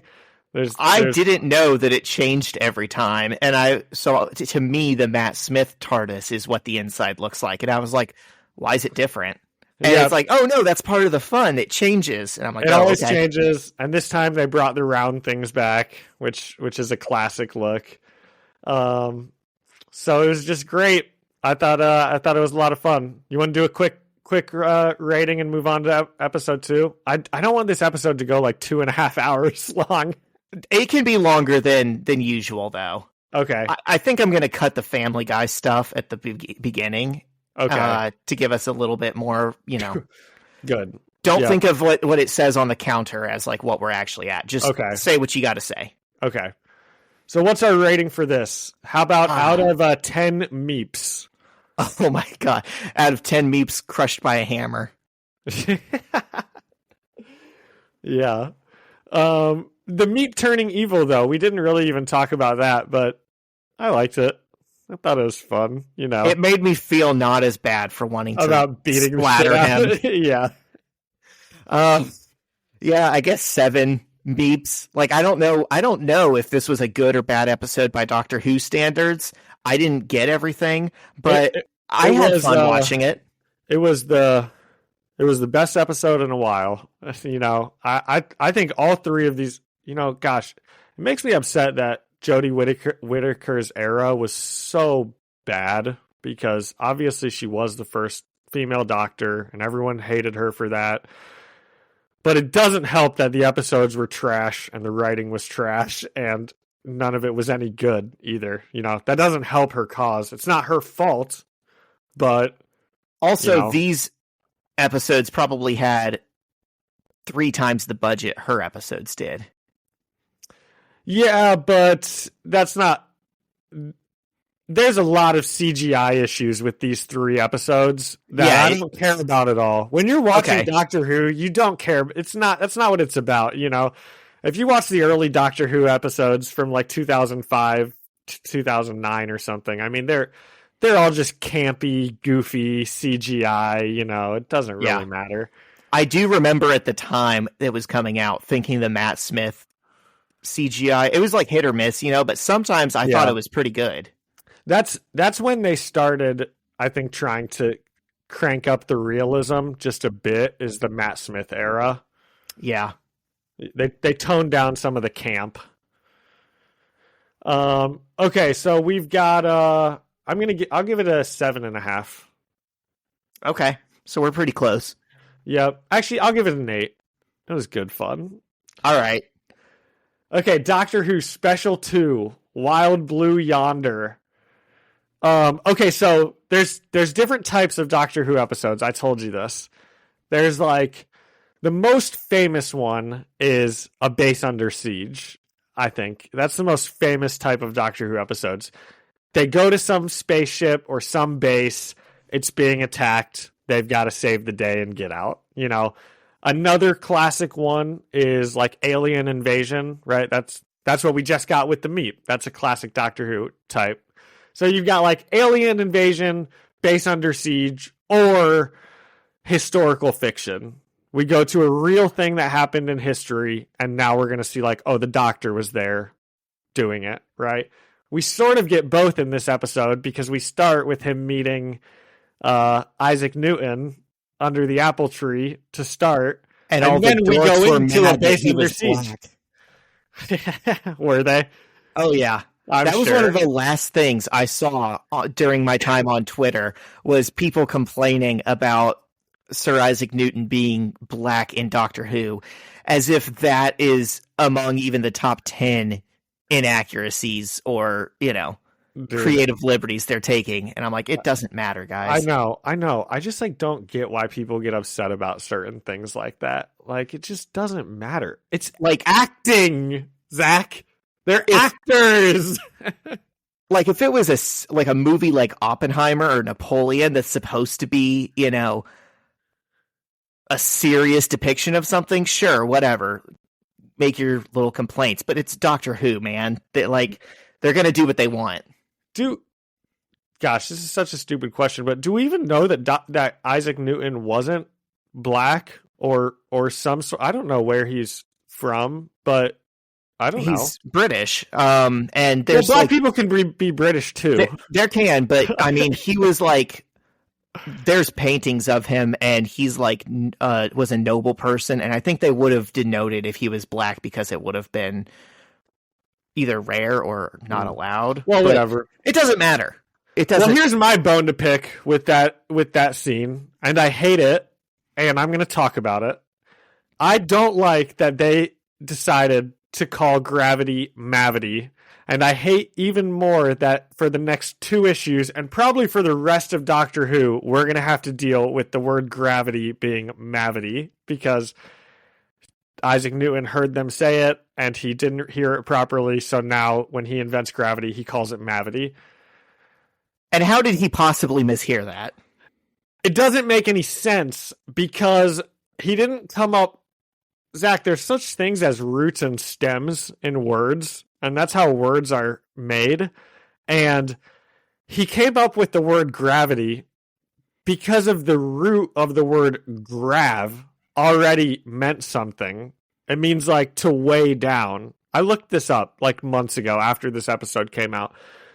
And that's a Latin root, that's where he got the word from. The root mav means nothing to do with anything. It wouldn't make sense that he would make this word mean this meaning. It just annoyed me. I mean, to me, it matters as much as the fact that, Sir Isaac Newton is black in this. I was about to say things that you're not supposed to overthink. It's just the scene they wanted to set up. Well, it's stupid, and I'm wondering who's a bigger dork, the racist people or me. So okay, then they go off. Then they go off and they go to this base that's under siege, and the Wild Blue Yonder war song plays. Okay, we got to do the recap, right?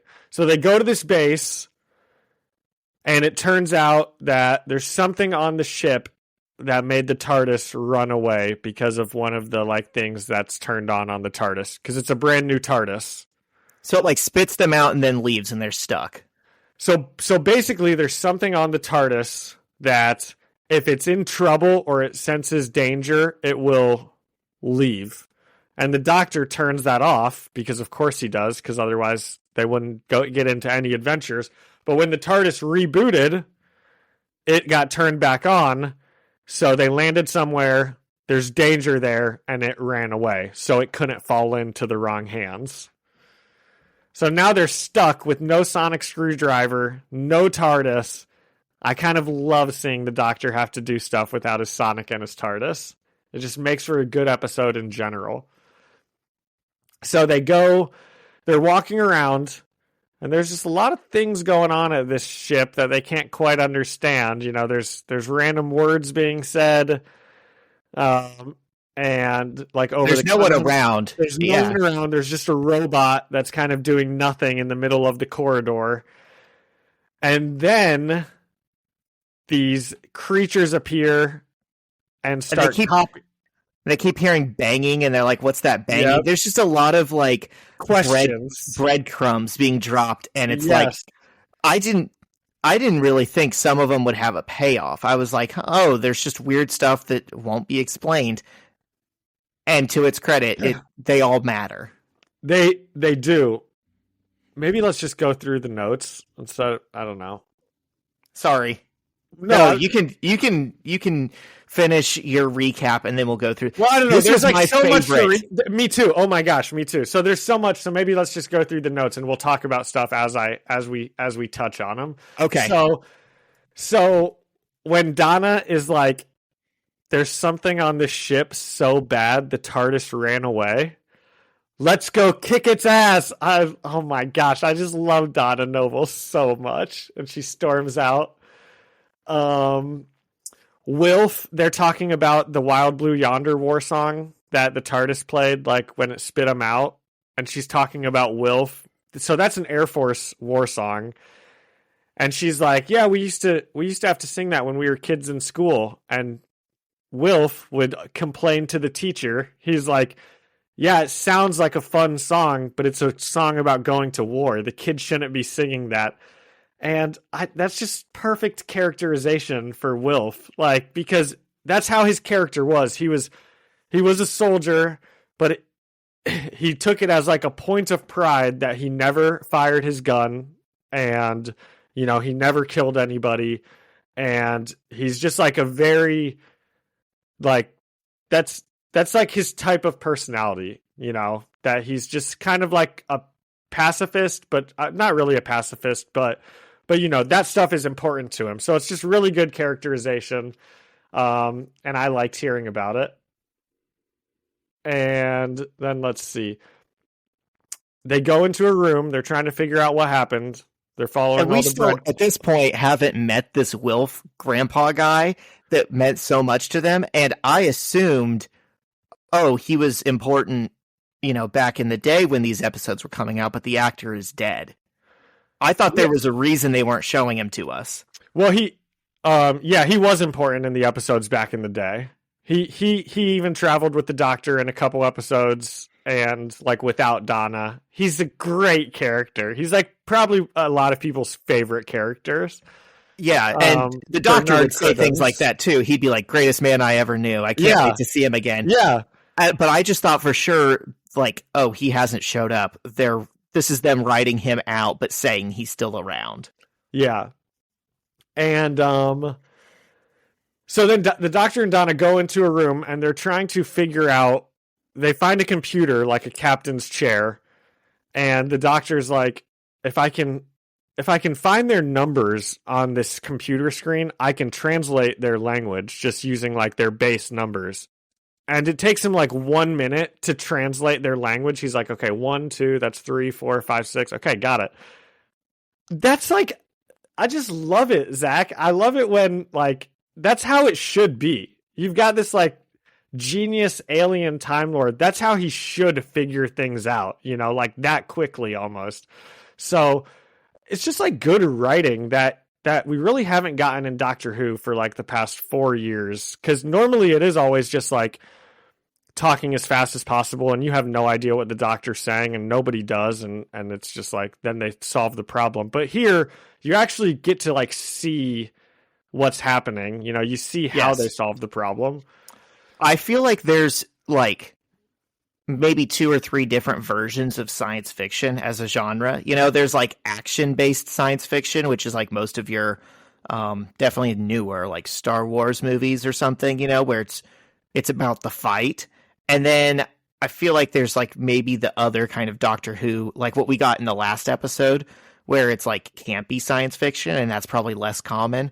But then what I really like is like smart, like intellectual science fiction that like, it, you know, explores character or some problem or uses it as a vehicle for more nuanced storytelling. And that's why I like 2001: A Space Odyssey so much. And this felt like that. Like it's hard to explain when I say I like science fiction, you know, and then people like recommend, you know, oh, well, why don't you watch this thing? And it's like, no, that's not the science fiction I like. I like something like this specific episode of Doctor Yeah. Who, where it's just sets up the perfect, means by which to tell a really complicated but also simple story at the same time. Yeah. This is it's a very good mystery that just as you go more and more, like you said, they give you a lot of breadcrumbs, but then they do a really good job of like paying them off throughout the story. If every episode was like this, I think it'd be my favorite show too. So 18 minutes into this episode, they hear another word come over like the loudspeaker of the ship. And now they've heard 2 words, Zach, and the doctor's trying to think of what it is, and he's like, maybe it's a countdown, or a slow warning. And not that we're really spoiling for anything, but it does end up being a countdown. And on top of that, it's specifically a slow countdown. So that's really good. That gets paid off a lot later when they actually do find out. But I wanted to make a note of that. 18 minutes in, that's when he says it's a countdown. And okay, so then the doctor and Donna split up. They're doing their thing. When the doctor comes back into the room, could you tell right away that something was wrong? Or did you... Yes. Right away, he walked in the room. You were like, what's up with this guy now? Yeah. Because he walks in and he sits down and he's just kind of staring there. And yeah, I mean, I could kind of tell right away also. I was like, that's not the doctor. Just walked away to do something important and had like a completely different disposition. Like he had been cheery and talkative, and then he just immediately slumps back into the room and like leans on the wall and just slides down. Yeah. Yeah. It's very, I think when I was watching with my sister, she said she didn't know. Cause then it cuts back to the doctor in his area working on his thing. And she's like, wait a second. Wasn't he just right? Wasn't he with her? What just happened? And I'm like, you got to watch. Yeah. Donna and the doctor both have some awesome conversations to like their fake people. So the doctor's talking to the fake Donna. Donna's talking to the fake doctor, and Donna's talking about what her family will do, like when they never come back, how long they'll wait. And gosh, it was just really good writing, like really good characterization. Like she knows her family so well, and these writers know her family so well that everything she says is like what you would expect. And then the speech that the doctor gives about what he thinks happens to the TARDIS when it just lands somewhere and it just like sits on a seaside, and civilizations, like first they try to destroy it because they don't understand it. Then they realize they can't destroy it. So they build like monuments to it and they build a city around it. And after thousands of years and all the civilizations have died, the TARDIS is still there standing on that same spot. And it's just like perfect. And they've got this really good theme going that's called like Gallifrey, Our Childhood, Our Home, that they've been using ever since like season 2, whenever they kind of talk about Gallifrey or things that are important to the doctor. And it's like going over the background of it. And it's just great. It's just great. At this point, when I'm watching this episode, I've spent like a little over an hour with these characters in my entire life. And when they're having these conversations, I feel like I know them. And I feel like these things are coming up organically and are necessary to the story. Unlike what we said in this Ultimate Spider-Man issue, where they just burst through the door and they say, you're the Tinkerer and you've been doing this and this because of this. And this is what we're setting. Yeah. It's not that at all. It's like truly organic, deep conversations that give you everything you need to know. Yeah. It's beautiful. It is. And now we get into the like actual storyline of the episode, where both of the copies stand up and they're like, my arms are too long, and they both have weird hanging arms. Those are all practical effects, Zach, the arms. They like built those big arms for them to walk around with. They were so gross. They look like they were wet noodles. And when he did the jaw hang, oh my gosh, that actually like got me. That's terrifying. One thing about this episode that I wish that they would have mentioned that they didn't is, we already talked about in the last one, there's like insane parallels between when they're stuck in the glass box. In this one, it is even more so that my like favorite episode of all time is called Midnight. It's back from season 4 with this doctor and Donna. And in it, the doctor gets copied by a person. And basically like they start, it starts like copying the doctor, and it eventually like takes over, and the doctor starts copying it. It's like now the real thing. And the doctor is the one that's like, can't help but copy it. He's like it's a really good episode. I did not do it justice with that explanation, but it's so similar in premise to this. I'm almost surprised that we didn't get some sort of it's something I would expect the doctor to bring up and be like, why is my face coming back? Why are all of these parallels happening from like things that we did years ago? But it doesn't get mentioned, so I guess it's just like something for the fans to be like, oh, this is just like in Midnight when the doctor's getting copied by something. All of the conversations between the two doctors and the two Donnas when they're like standing together trying to figure out who's who, I think are just awesome. I wish I had like more to say. I wish I was a better reviewer than to just keep saying like, this is awesome. This is so fun. Those were, I think what you're talking about was like my favorite scenes where Doctor and Donna got split up a second time, and they don't know if they're talking to the monsters impersonating them or the other one. And the monsters impersonating them don't know if they're talking to the other monster or the people that they're trying to copy, their victims. And so there's just these two tense conversations in different rooms happening simultaneously.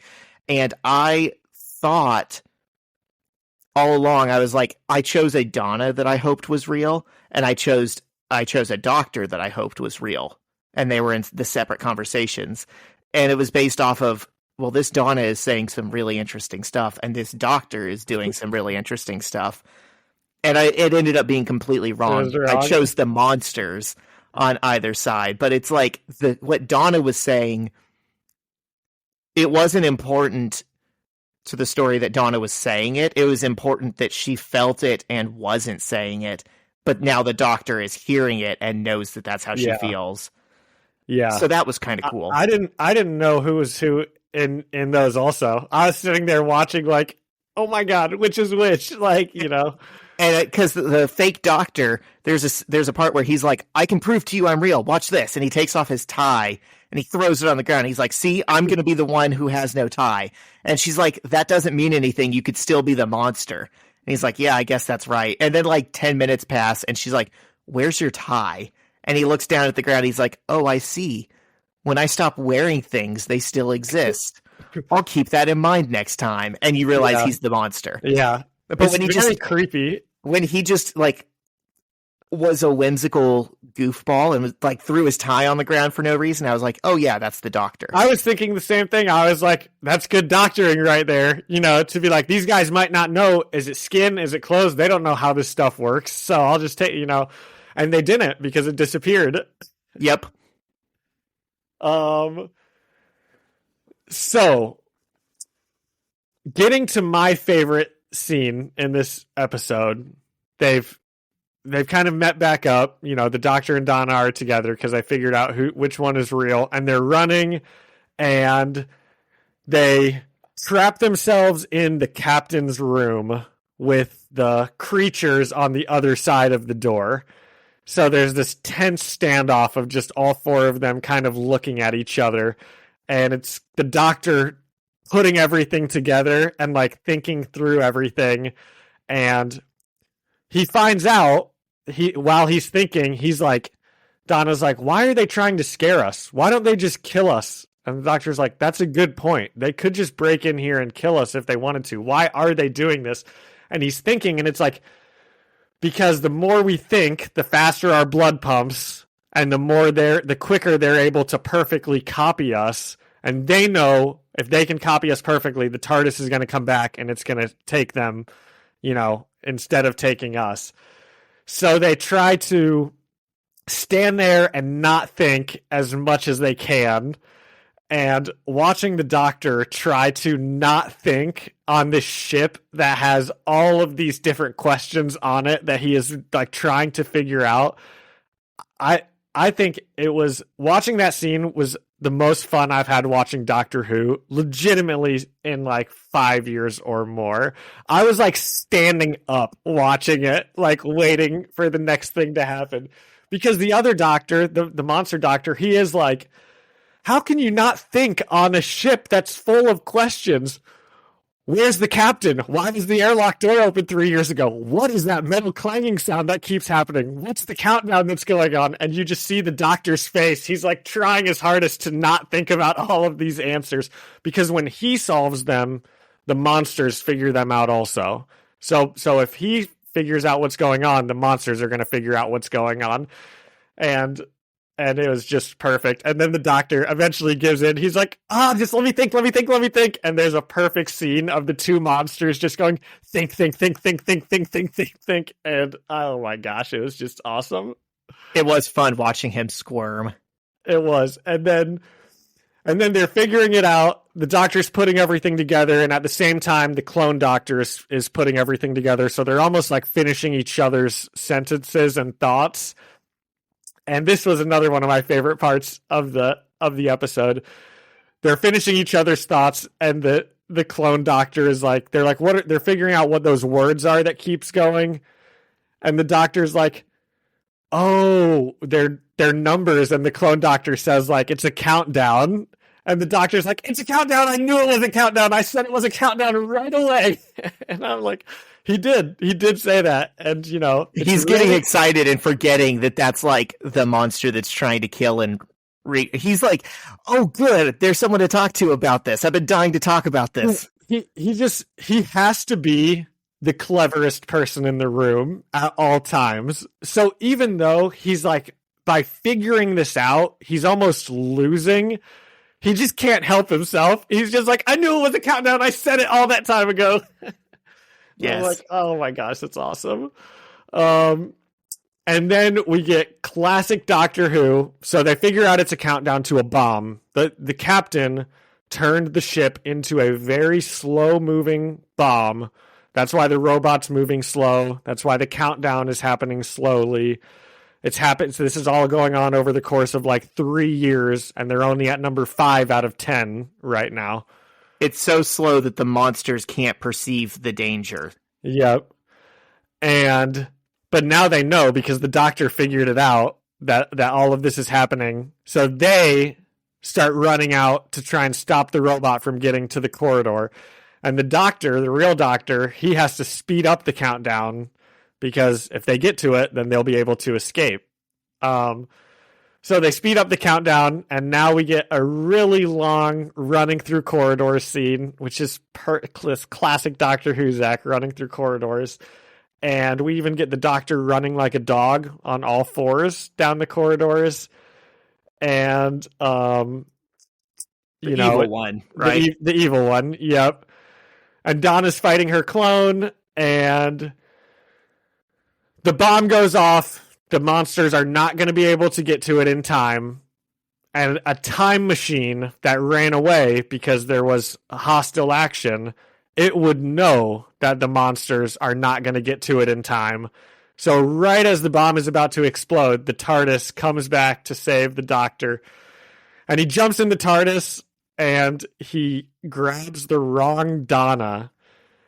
And there was a small part of me that thought Donna was going to die in that explosion. And I was going to be very upset about it, because if she died in the first special, that's a fine death. But if she dies because the doctor picks the wrong one, that is a hard pill to swallow. And then he's bringing this like shape changer that's going to take over and destroy the world. He's bringing it back. Yeah. But luckily, he realizes that her arms are slightly too long, so he flips the bad Donna out of the TARDIS, and the good Donna runs into the TARDIS, and they save the day. And Donna's not really that upset about it, which I think she should be. They should have fought. They should have fought about that. Yeah.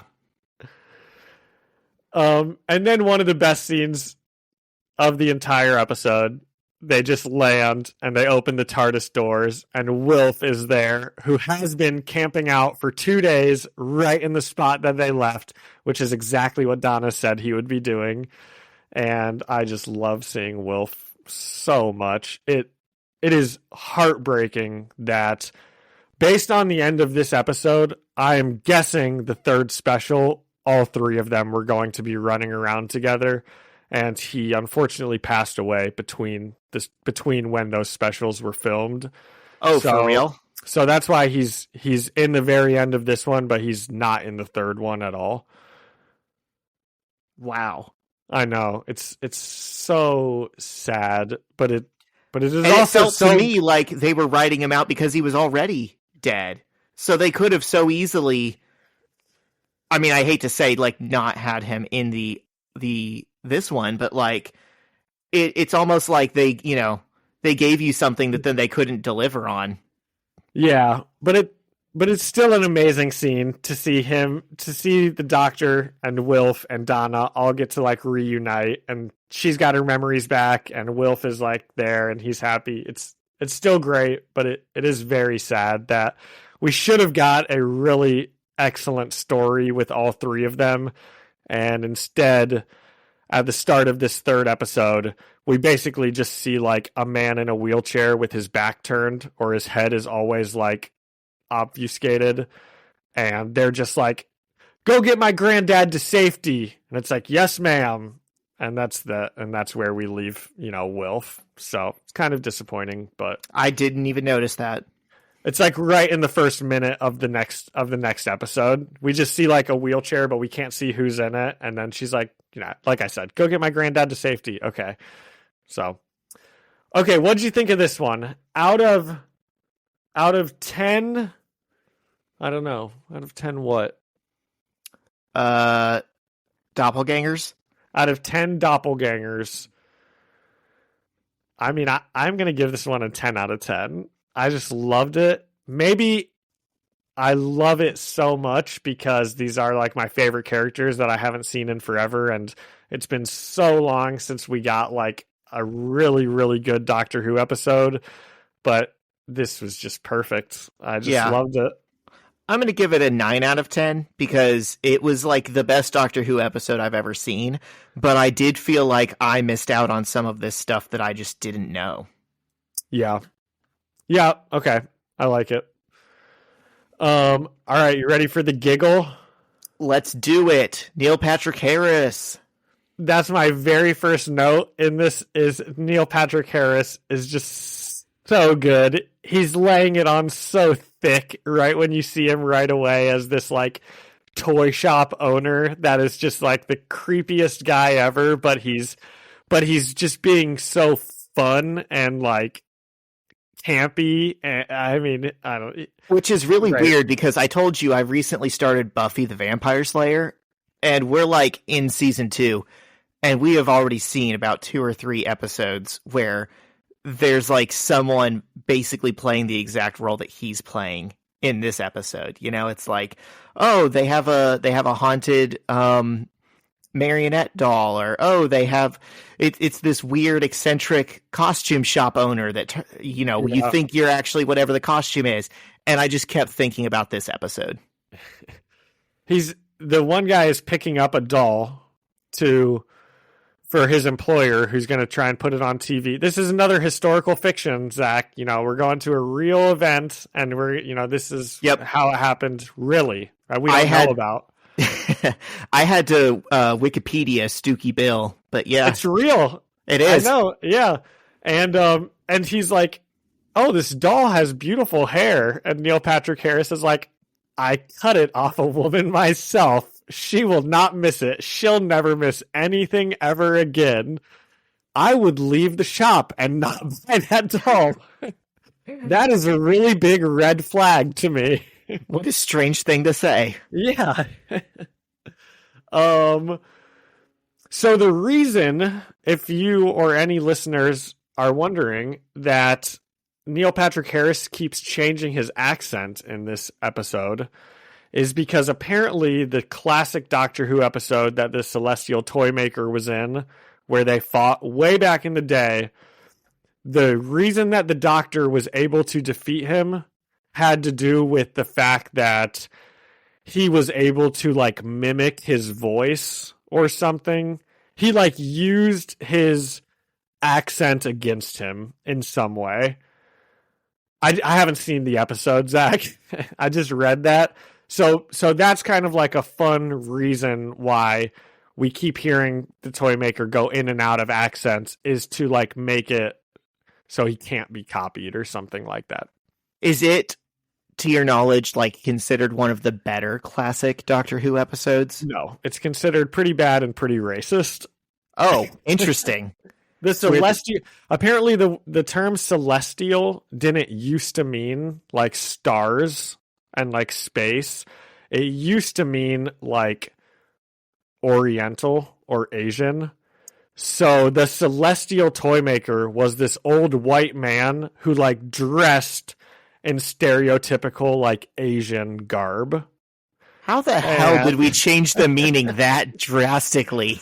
Dude, I mean, I'm not an expert on this episode at all, but I did a little bit of reading about it when I heard that the Toymaker, Neil Patrick Harris, was going to be the Toymaker and all this stuff, Well, that's a weird thing to come back to then.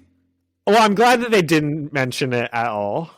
And he's not wearing like Asian garments. And, at one point, even towards the end, the Doctor is like, he's just called the Toymaker the whole time. And then towards the end, the Doctor is like, we could travel the stars together. We could be celestial, So I think that they try and do it. They really try to like go away from that side of how it was, They had to do some image rehab for the Celestial Toymaker. Yeah.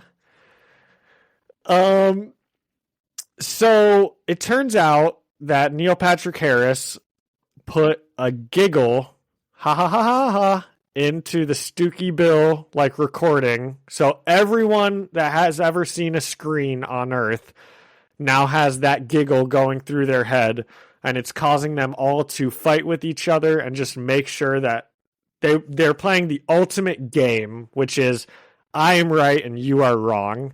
And everyone on Earth is playing that game to, the nth degree, where it's like life or death. They'll all like die or be killed just to prove that they're right. And we kind of get to see that in action. We go to Unit. Unit picks the Doctor up, and they're like telling him what's going on. And we get to see that in action. They're like flipping channels. They're like, it's everywhere. It's all the politicians. And it's this politician who's like, why should I care about you people? Who cares about you all? And Donna's like, oh, well, not everything's changed then. And that's great. And then Kate Lethbridge-Stewart goes on her rant. What did you have any thoughts on her rant when she takes off her little Z disc and she starts like freaking out at everybody? Did you have any? Oh, doesn't she like point at the lady in the wheelchair and she's like, I know you can walk? Yeah. That was wild. I'm going to let Kate Lethbridge-Stewart off the hook a little bit here, because during the first episode, my sister and I were watching it, the first special, and Shirley, the woman in the wheelchair, she like crosses her legs while she's talking to the Doctor, and my sister and I are like, wait just a second. She's in a wheelchair. How can she be doing this stuff? And then in this episode, Kate Lethbridge-Stewart's like, I've seen you walking. I know you can stand up. And I guess that's some people who are in wheelchairs can walk and move a little bit. But my sister and I were thinking the same thing, Yeah.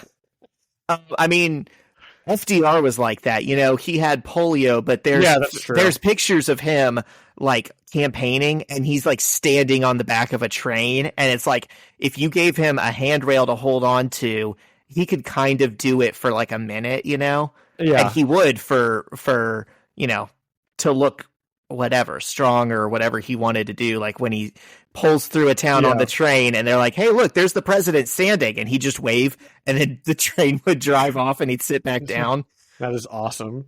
Well, yeah, it made my sister and I rethink about, some of our internal, I don't know.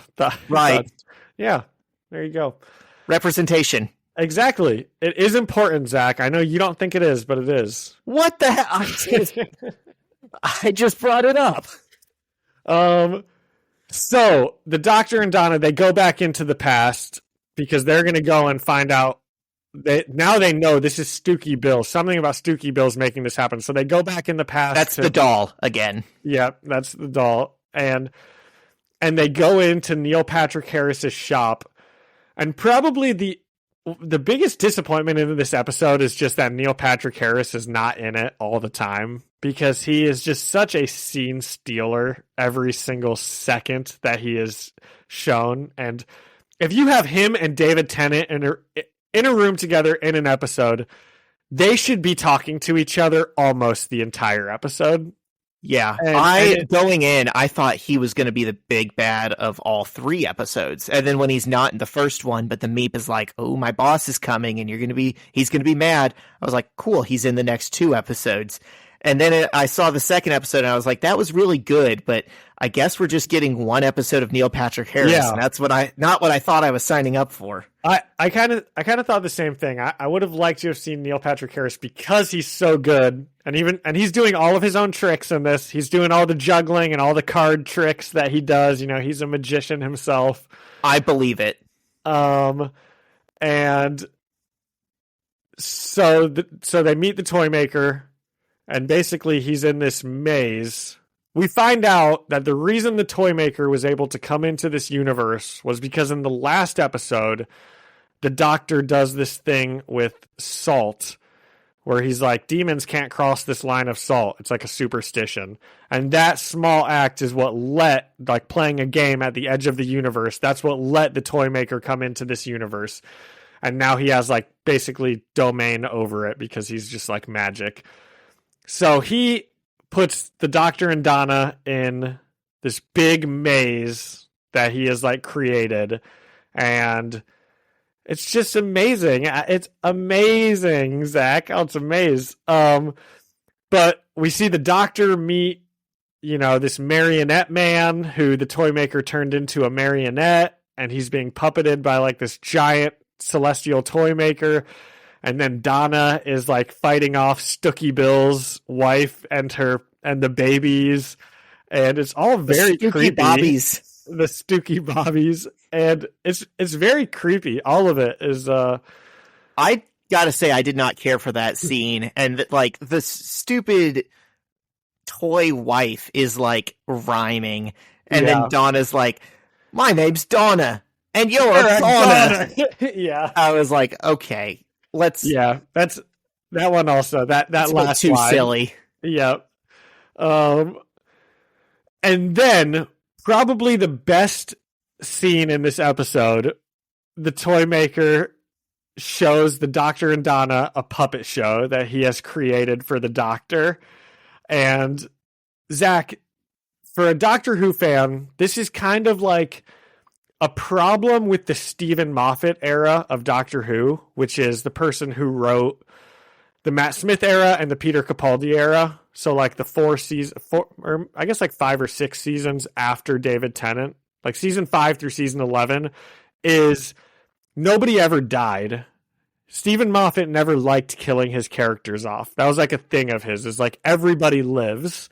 So they would always die, but then he would always find a way to bring them back. So seeing this puppet show where Neil Patrick Harris is he had Amy Pond and she was killed by a weeping angel, and then the Doctor's she died of old age, and we get to hear Neil Patrick Harris do his American accent. And he's like, well, that's all right then. That's kind of it's kind of making fun of the Doctor Who Stephen Moffat era, where it's everybody dies, but that's all right. They're not really dead. This is Clara was killed by a bird, and the Doctor's but she survives in her last second. And he's like, well, that's all right then, I guess, And then who's the last one? They're and then there's Bill, and she was turned into a Cyberman. And he's like, but her consciousness lives on. Well, that's fine. Yeah, I didn't get any of that, and I was just like, "What the hell is happening right now?" Oh, that's amazing. Because I also didn't get why he was changing the accent, so I was doubly like, "What the hell is happening now?" I think Because he's it just is trying the to do most like an American. American. Yeah. It's like a cowboy accent almost. Yeah. It's so absurd. Yeah. And then something happens with the Flux, and nobody cares about the Flux. I feel bad for Jodie Whittaker, but nobody cares about anything that happened in her time. And he mentions that he's like, the toy maker's like, I came in here and I played games with God and turned him into a jack-in-the-box. I did this and that. I made a jigsaw puzzle out of your history, Doctor. Have you liked it? That's their way of hand-waving all of the dumb shit that they put into the canon in the last Jodie Whittaker era. Where, I mentioned, like, now all of a sudden there's like been a million doctors because it's not just the 16th Doctor. Now it turns out he's been regenerating for a million years and he's not even from Gallifrey. He was like found by someone and blah, blah, blah, blah, blah. That's their way of just hand waving it. The toy maker messed everything up, so now it's all messed up again because it's really stupid. But we don't have to care about it, As a Marvel Comics fan, I can appreciate and respect when a continuity gets so heavy and absurd and there's really bad parts of it, and you just have to take something that's so dumb and retcon it in a way that's also dumb, but now you can at least move forward. Yeah. And what's really annoying about it is, for 55 years, the continuity was not messed up. The Doctor was from Gallifrey. He's on regeneration number 13. This is his life. And then for some reason, in one season, they just decided to like totally rewrite everything. And it's like, nope. As it turns out, the Doctor was actually found in a parallel universe. The Gallifreyans brought him over, experimented on him, made him regenerate, found out, wow, this little kid can regenerate. They used that power to create the Time Lord race, and then they like wiped the Doctor's memory, and then he turned into like the first Doctor. And eventually they stopped wiping his memory, and that's where and it's like, why did we do all of this? This doesn't make sense. And hopefully they'll hand wave it a little more. I don't think it's like the worst storyline ever, but there's a character called the Master that's like the Doctor's Gallifreyan friend, like best friend, who's kind of gone crazy over time. And the easiest fix is to just be like, no, that didn't happen to the Doctor. That happened to the Master. He was the original person. He was the one that got experimented on millions of times. And he's the one that all of this happened. And then we still keep the Doctor's canon. And it kind of makes sense if they want to, play that game and they really want to do that. But they didn't do that. Maybe they will. Doctor Who writers, John is available. I'm not the first person who's thought of that idea. I mean, really? But when I was watching that original Timeless Child episode, that's what it's called, the Timeless Child. The Master is like explaining all of this to the Doctor just through like a big exposition speech. He's like telling them, this is what the Time Lords did. You were found here. And then he gets to a point, or he's like talking about the Timeless Child. He's like telling the story about it. And he gets to a point and he's like, and do you know who the Timeless Child was, Doctor? And it's like, it should be you. That would be a good thing if it was you. That's why you're so crazy. And he's like, it's you. And it's like, oh my God, that's great. This is just great. So let's see, where are we in the notes? The puppet show just happened. Oh yeah. So then the Flux happens and that's when the Doctor challenges the toy maker to a game. He's like tired of hearing about all of his past stuff. And he's like, I challenge you to a game. And they play cut the deck to see who gets the higher card. And I did like it when Donna's like, you can't play against him, he'll cheat. And both of them look at her and he's like, how dare you? I would never cheat. And the toy maker wins. And then I also really liked this. the doctor's like, the rules of every game, when it's 1-1, we all know what that means. And they're like, best 2 out of 3. Because he's saying the time I beat you in the 60s counts as our first meeting. And gosh, I like that one too, because anytime you lose at anything, isn't that what you say to someone when they beat you? You're like, okay, best 2 out of 3. Come on, I just show up at their house in the middle of the night with a Molotov cocktail. But yeah, that's a 2 out of 3 is a good backup option. And so they do that. Then they go back to 2023 because the toy maker's like, okay, well, if we're going to play again, we're going to play in 2023. So they go back to 2023. We get an awesome Spice Girls dance number by Neil Patrick Harris to spice up your life. What'd you think about that?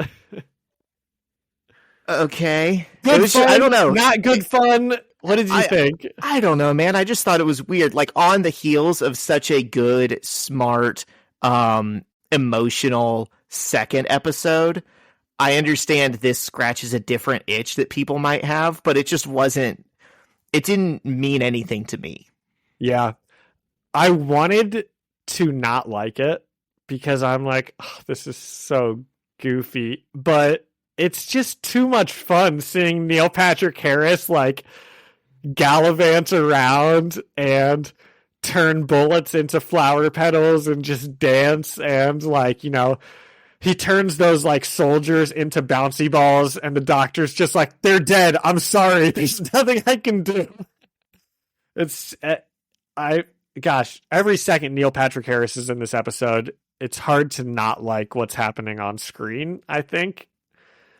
John, I've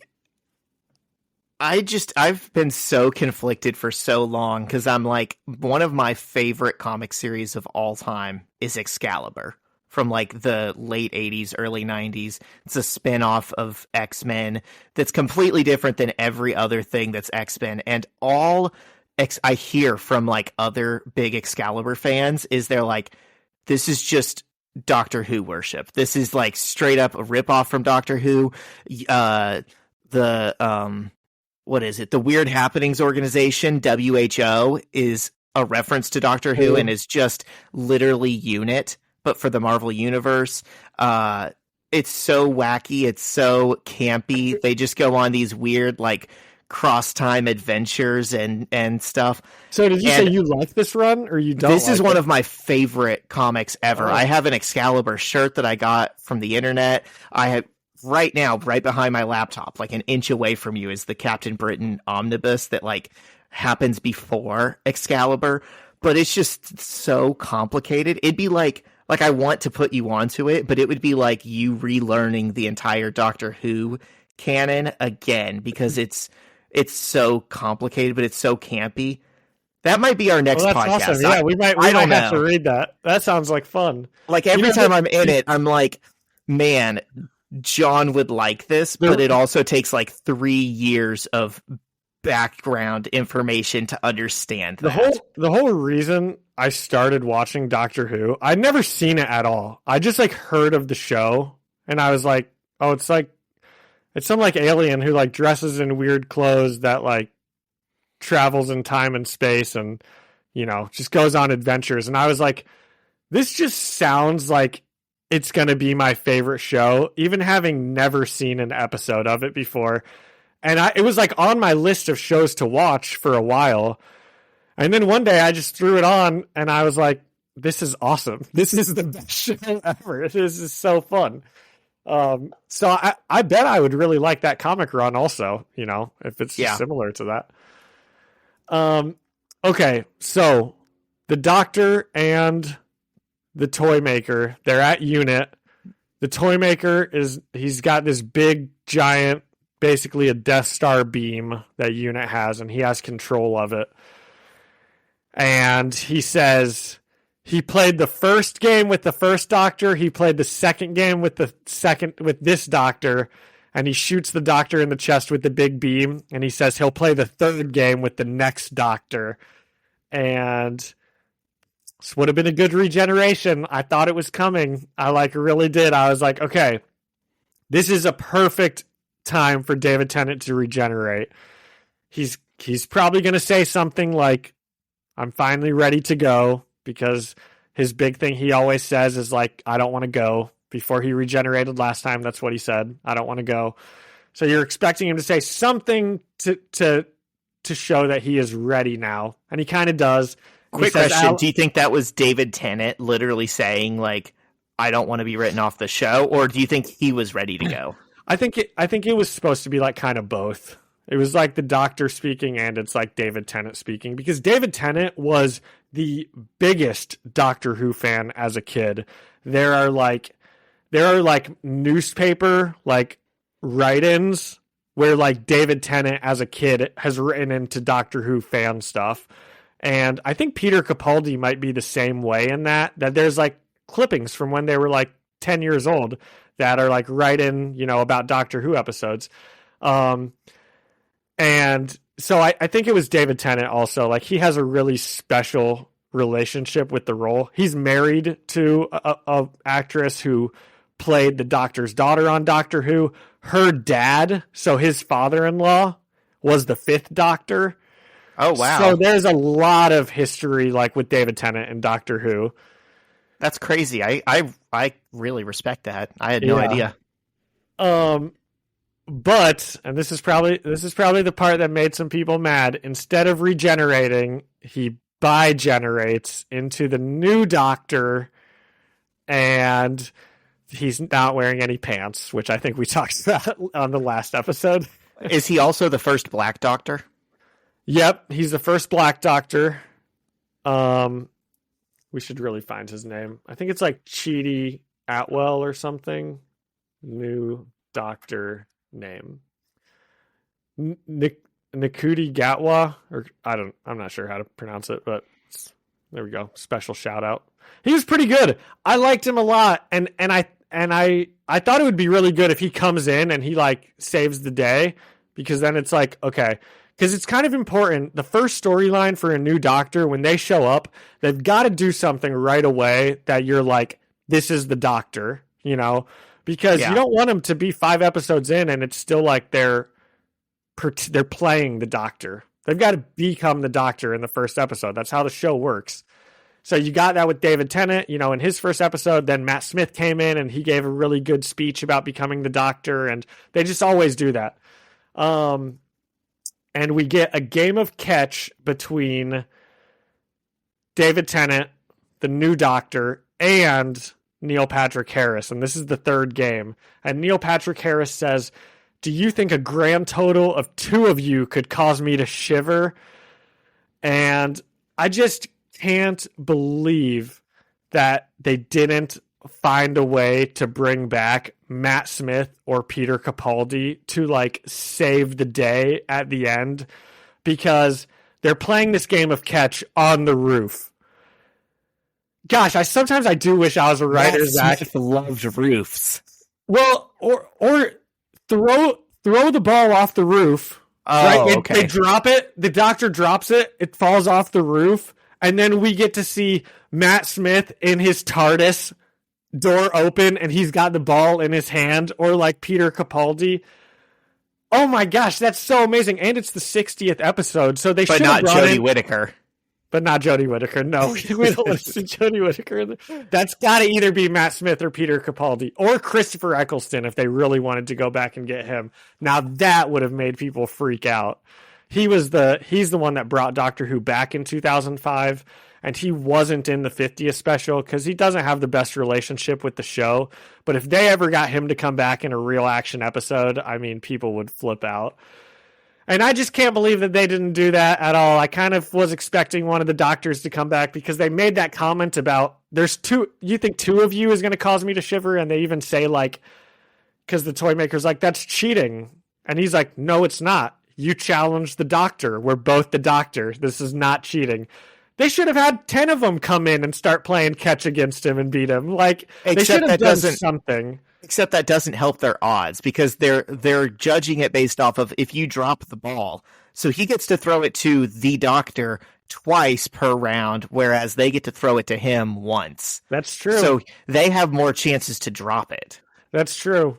But Zach, I've got this whole thing planned out, and it doesn't matter because it didn't happen. But in David Tennant's first episode, he is fighting someone on a roof, and the guy is about to like ambush him from behind. He basically defeats this guy, and the guy surrenders, and then he turns his back to walk away, and the guy gets up and goes to attack him to kill him. And the doctor takes a tangerine or a satsuma out of his like robe that's in his pocket that just happens to be there, and he like a ball, and he throws it against the thing, and it causes some trapdoor to fall, and the alien falls to his death off of the roof. Like as it's like he knows he was trying to ambush him from behind, and that's just too good.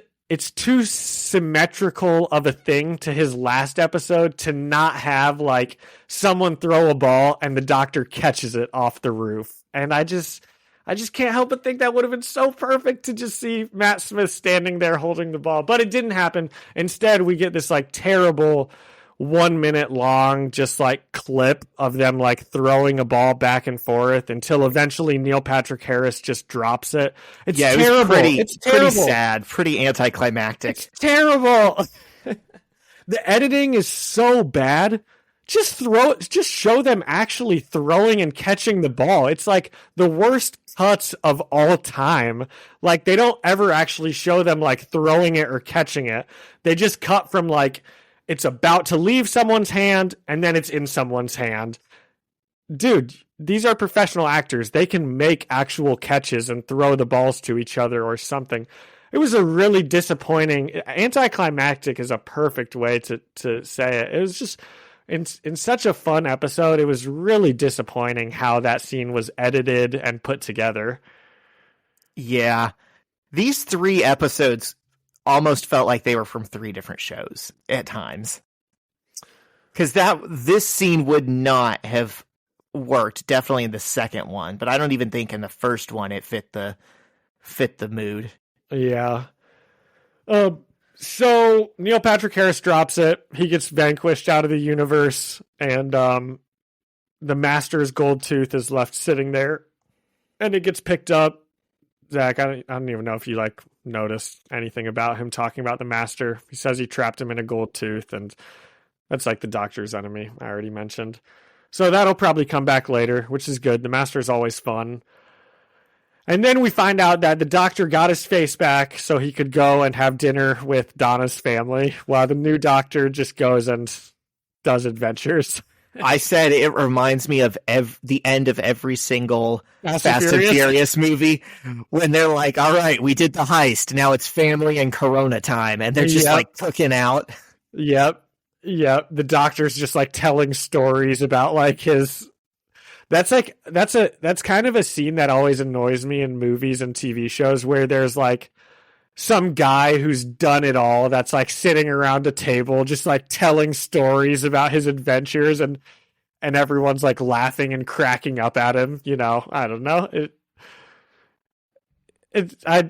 I'm okay with it all, but I would have handled the ending of this episode differently if I was making it, which I'm not, because I'm not smart enough to do. Well, you would have had everyone die at 10 different points. No. What do you mean? You're like, oh, this would have been a good time for Donna to die, and that would have been a good time for the Doctor to die, and... Well, that's because they're doing... You know, they've set up this storyline where for the past 15 years, if Donna remembers something, she's going to die. You know, through 60 years, when the Doctor regenerates, he dies. This is the first time they haven't done that. And now I have to get to my biggest issue of all 3 episodes, and it's the very end of this one. And I mentioned earlier how much I love Wilf and how it is an important characterization of him that he is a soldier that specifically does not like war and does not like to fire his gun. He will do it, but he doesn't like doing it. He's against it. And for them to all be eating this dinner as a family, and for us to just hear gunshots going off in the background and them being like, That's just Wilf. He's out shooting the moles. It's like the worst characterization of him I can ever think of. That is the worst thing I'd ever put Wilf doing instead of hanging out with the doctor and Donna. He's out shooting moles in the backyard like a crazy old man. Why not? I'm going to rewrite it again like I have forever, like I have this whole episode. Why not just say he's out looking at his telescope? That's something that Wilf used to do all the time. That's all he was ever doing, was looking at the stars, looking out at his telescope. And then they even make a point to say, once Donna lost her memory, she's like, yeah, he used to always fiddle with his telescope, but he hasn't used it in 15 years. He can't bring himself to use it anymore because of how it reminds him of everything. It would have just been so perfect to just be like, where's Wilf? Oh, he's fiddling with his telescope. He'll be down in a minute. I mean, that's such a better way to remember that character versus he's shooting moles. And through this whole conversation of them eating dinner, we're just randomly going to hear gunshots going off in the background. It really makes me upset because the actor has passed away and that's such a bad final like taste in your mouth for that actor. So I don't choose to think about that. I choose to think he was looking at his telescope. You know, in my mind, he can be doing whatever he wants. I didn't even know any of that, and I didn't even remember the gunshots or the mole line. Like, none of it registered to me, and now I'm mad with you. I'm like, Good. Yeah, you know what? That does suck. It does suck. Well, that's my last note I've got on this, was how much I didn't like that part. But I like the new doctor. Seems like a good dude. You know, eventually I think the plan is eventually David Tennant gets better and like just dies and turns into the new doctor entirely. Like, I don't think there's supposed to be two doctors running around now. I think you don't think he gets a happy ending just living with them as his family? I think the way it is supposed to work, how I understood it, is the doctor, when they're talking to each other, the doctors, David Tennant's doctor is like, well, you seem fine. And he's like, I'm fine because you went to therapy, dude. So I'm pretty sure this next like adventure for David Tennant is just like, he's just gonna like do some work on himself and have fun with his family, and then eventually, I don't know, he'll just disappear or die or something. Or maybe he won't. Maybe he will just be traveling with the nobles like forever. That'd be fun. I would love to see him come back. He just gets some domestic life bliss. I think the new season should be David Tennant and Rose traveling. She's a perfect companion, and he's great, obviously. But they wanted to do like new characters, I guess, entirely. And David Tennant probably didn't want to be roped in for a full season or two, you know? Yeah. He's got other things he's doing. Makes sense. So what do you give this episode, and what do you give the whole trilogy? I'm going to give this one an 8.5 out of 10. Because it's still being graded on a scale of, this was so fun. This was Doctor Who again, you know, how it's supposed to be. So I might even still give it a 9. You know, Neil Patrick Harris in a Doctor Who episode is really good. Hopefully we see him again later also. He says his legions are coming. We get a tease to another big bad villain that he mentions. So, I don't know. It'd be fun to see him come back somehow, but he probably won't. What do you give? I'll give it 9 out of 10 games. I respect that and love that for you. I was so lost the whole time, and it was on the heels of something that I enjoyed so much. It was like a 5 out of 10 for me. 5 out of 10? Okay. I just didn't get what I was supposed to get out of it, you know? There was a lot more bouncing around and stuff happening, and I feel like this one, then the last one was a wholly self-contained story, and this one had a lot going on, you know. Yes. Yeah. Okay, is that it for our Doctor Who recap? I think. Oh, what were you I going to was say? thinking. You said, if people want to start watching, where could they start? Where would a good place to start Doctor Who would be? Yes. Okay. So here's where, Zach, if you want to watch Doctor Who, the 2005 starting place is a good one because Christopher Eccleston is great. And there's phenomenal episodes in season 1, specifically a 2-parter called, what's it called? The Empty Child and The Doctor Dances are amazing. And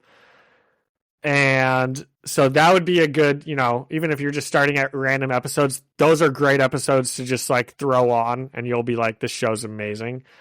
And, but if you don't start in season 1, probably you want to start in season 5, the Matt Smith era, because that's when they do kind of a reboot. Totally new companions, new writer, new showrunner, new doctor. And that's a really good starting place also because it introduces Matt Smith like in a great episode. It introduces his companion and it's And she's Nebula now. She's gone on to like huge things. Nebula. Yeah. Yeah. That was not that I would, really, I don't think I count as a Doctor Who fan. I don't think Doctor Who fans would have me. But I did watch a good bit of Matt Smith because in high school when it was coming out, I was dating a girl who was into it. And then a few years ago, that's how we all get into Doctor Who. Yeah, for real. And then a few years ago, Alyssa got her and Shiloh watching it, and it was the Matt Smith all over again. So I've seen some of those episodes, none. I've seen some of them once. I've seen some of them twice. Yeah. And that's Matt Smith is like the River Song storyline mostly. David Tennant has one or 2 episodes with her, and Peter Capaldi has an episode with her. Peter Capaldi's my favorite Doctor. I've got a little Funko Pop in there of him. And then Christopher Eccleston, and then probably David Tennant, and then Matt Smith. But they're all so great. And then Jodie Whittaker. Who's great, but was let down by some bad writing, we'll say. Yeah. Okay, Zach, and then the best episodes, if anyone's listening and they're like, I'm going to watch the best episodes of Doctor Who, the best episodes are either David Tennant's Blink, which is in season 3. Oh, that's with the Weeping Angels, right? Yep. I've seen David that Tennant's Midnight, which is in season 4, which is probably my favorite. And then Peter Capaldi has an episode called Heaven Sent in season 9. And that is probably my favorite also. That and Midnight are both my favorite episodes. But that one's not a self-contained story. You'd have to watch the episode before to know what's going on. And I mean, you could watch it, but you won't appreciate it as much without just going through everything with the Doctor beforehand. Okay. I'm curious. So if you were to try and find the type of person who hasn't watched Doctor Who yet, but should, what would you say it's like for fans of, I mean, I think it would fit very well with everyone who like reads comics and likes, sci-fi stuff. And I mean, I'm trying to think of, gosh, dude, I like barely know anyone that watches Doctor Who. I never get to talk about Doctor Who with people. So because you're a sports guy. Yeah. And sports and Doctor Who don't go together. Yeah. We probably messed up making the number one comic book podcast for sports fans because there's not that much overlap between those two worlds. I think comics are mainstream enough now that everyone likes them. I guess I think comic book movies are. Yeah. But I mean, I bet every single person that listens to this podcast, and surely that has listened to a 2.5 hour episode that is mostly about Doctor Who. If you haven't seen Doctor Who, it is probably worth going and putting on. And, man, there are some episodes that are a slog to get through, but there are also some that are just incredible. You know, they're just really fun and really good stories. Much like the comics we read. Definitely. Yeah, exactly. Well, cool. Oh, here, I got one more note. At the very end of the first episode, Donna spills coffee on the TARDIS, and the Doctor goes, "We could end up anywhere in time and space." And I'm like, yeah, man, we've all seen the show. We get it. That was always at stake. We get it. And then when the new Doctor gets into his TARDIS here at the very end, and he flips the switch and the TARDIS is disappearing, Donna's like, "Where's he going?" And the Doctor goes, "Everywhere." And it's like, yeah, we get it again. We understand. And he says something else like, I don't usually get to see this from the outside. Yeah. It's kind of fun. That is. Yep. One thing we didn't get and it's bigger on the inside, which is a very classic Doctor Who line. Whenever anyone goes into the TARDIS for the first time, they always say it's bigger on the inside. And I did know that. And even in this Christmas special that we aren't talking about, I guess, the new companion comes in and she doesn't say it. She doesn't say it's bigger on the inside. And it just annoys me sometimes when the writers don't put stuff like that in, because do you think they think it's been played to death? Definitely. They're like, everybody says that. Everyone's going to be expecting her to say it. So instead of saying it's bigger on the inside, she'll just be like, "Oh my God, this is incredible." Instead of saying that, she walks out the doors and runs around it and then walks back in. Just have her say the stupid line, man, so we can all clap like seals at the TV screen. Like, give us our fan service now. Yeah, exactly. One time, that's funny. One time, Clara, one of the companions, comes in, and she's like, there are like echoes of her that come in all the time, so it's not always the same character. It's weird. And one of her echoes comes in, and she comes in, and she looks at it, and she goes, "It's smaller on the outside." See, that's perfect. If you wanna like mess with the expectations, have them say that, but have them say something. But you probably can't use that joke twice. Exactly. Yep. You've already used that once. You can't use that one again. Yeah.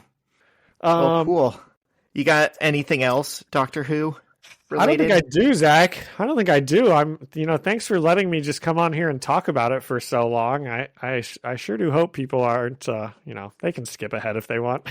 No, dude, it's fun. And this was the point of the episode. And we're going to reach a different audience with this, and that'll be fine. And our regular audience will maybe start watching Doctor Who if they hadn't already. Yeah. And maybe the Doctor Who audience that we get will start reading Ultimate Spider-Man. That's the hope. We will eventually, just by being around long enough, find our exact people who are Colts fans and Doctor Who watchers and Ultimate Spider-Man readers and like punk rock and gambling. So when should we go into something else? Should we just mosey into our last section of this pod? Yes, and my something else is also Doctor Who related. Oh, is it?